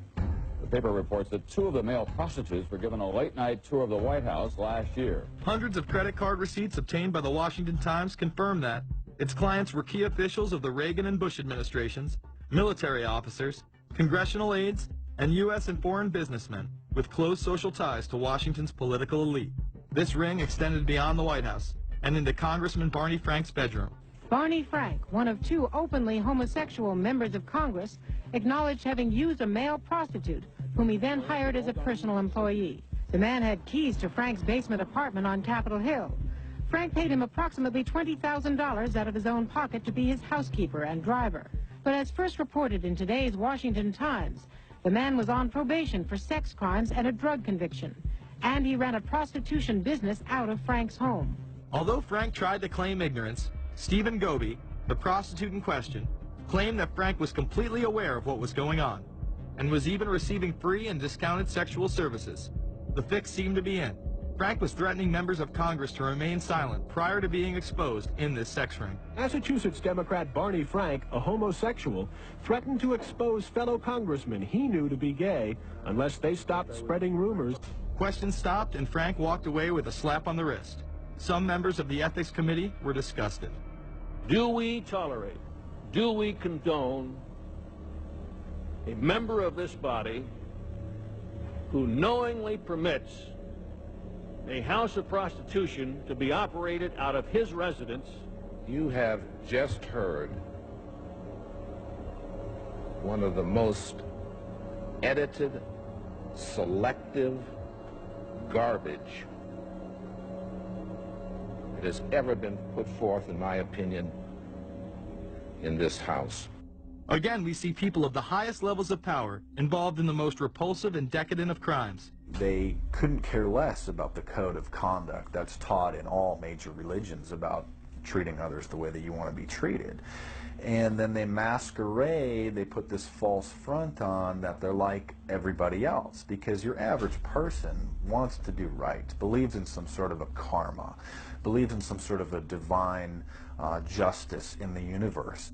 And so these people need to put on this front that they're like the average Joe in middle America, that they go to church every once in a while, and that they believe in an afterlife and a divine justice. And so they have to put on this front that they're like everybody else in order to get elected and to be accepted and to not have people look at them suspiciously, because if somebody goes around and openly admits that they were an atheist or that they were some obscure religion, people aren't going to throw their support behind them as much, and they're not going to trust them as easily. The reality of this behavior is never revealed to the public. as the media keeps any revelations quiet. Unfortunately, these type of activities continue to this day. Florida Congressman Mark Foley chaired the House caucus on missing and exploited children and went on television praising Chris Hansen's To Catch a Predator series. The Dateline piece has probably done more than any law we can create. Foley was later caught attempting to have sexual relations with numerous underage pages. Congressman Mark Foley, the man who championed the Child Protection Act of 2006, resigned after inappropriate emails and instant messages surfaced that he sent to former congressional pages. Once more, no charges were even filed. Foley himself has checked into rehab. No one has been charged with any crime. The predator class acts like Roman emperors, indulging in excess that includes sex with young boys while portraying themselves as men of the Lord. The insanity is that we have allowed an interwoven elite criminal class to rule over us while posing as the saviors of the planet. We have learned they will stop at nothing to achieve their goals and are not held accountable for their crimes. They prey on the system rather than protect it. This is not a new world order of peace and prosperity. It is not a world government to save the earth. During difficult times, we must remain ever vigilant against seemingly positive solutions imposed to suit their aims. Crises there will continue to be. In meeting them, whether foreign or domestic, great or small, there is a recurring temptation to feel that some spectacular and costly action could become the miraculous solution to all current difficulties. We are threatened by a superclass that control the flow of information and hide technology from the public. The prospect of domination of the nation's scholars by federal employment, project allocations, and the power of money is ever present and is gravely to be regarded. We must also be alert to the equal and opposite danger that public policy could itself become the captive of a scientific, technological elite. It is time to put down the remote control, to turn off your Xbox, and start paying attention. It is time to step away from everyday luxuries and pop culture and take action against the monolithic concentrated evil in order to save what's left of humanity. We must now trade in our apathy for action in order to defeat this invisible empire.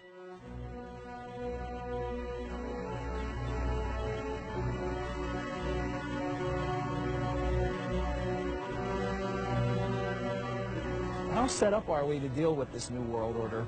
I think we're going to hear a lot about that today. I think the New World Order, it's an interesting phrase. I've been thinking a little bit about the structure of the world, right? The New World Order, as everybody says. The peace could yield to the pernicious New World Order. The New World Order. The New World Order. The New World Order. The New World Order. This New World Order. Stay fixed on your goal of imposing the New World Order.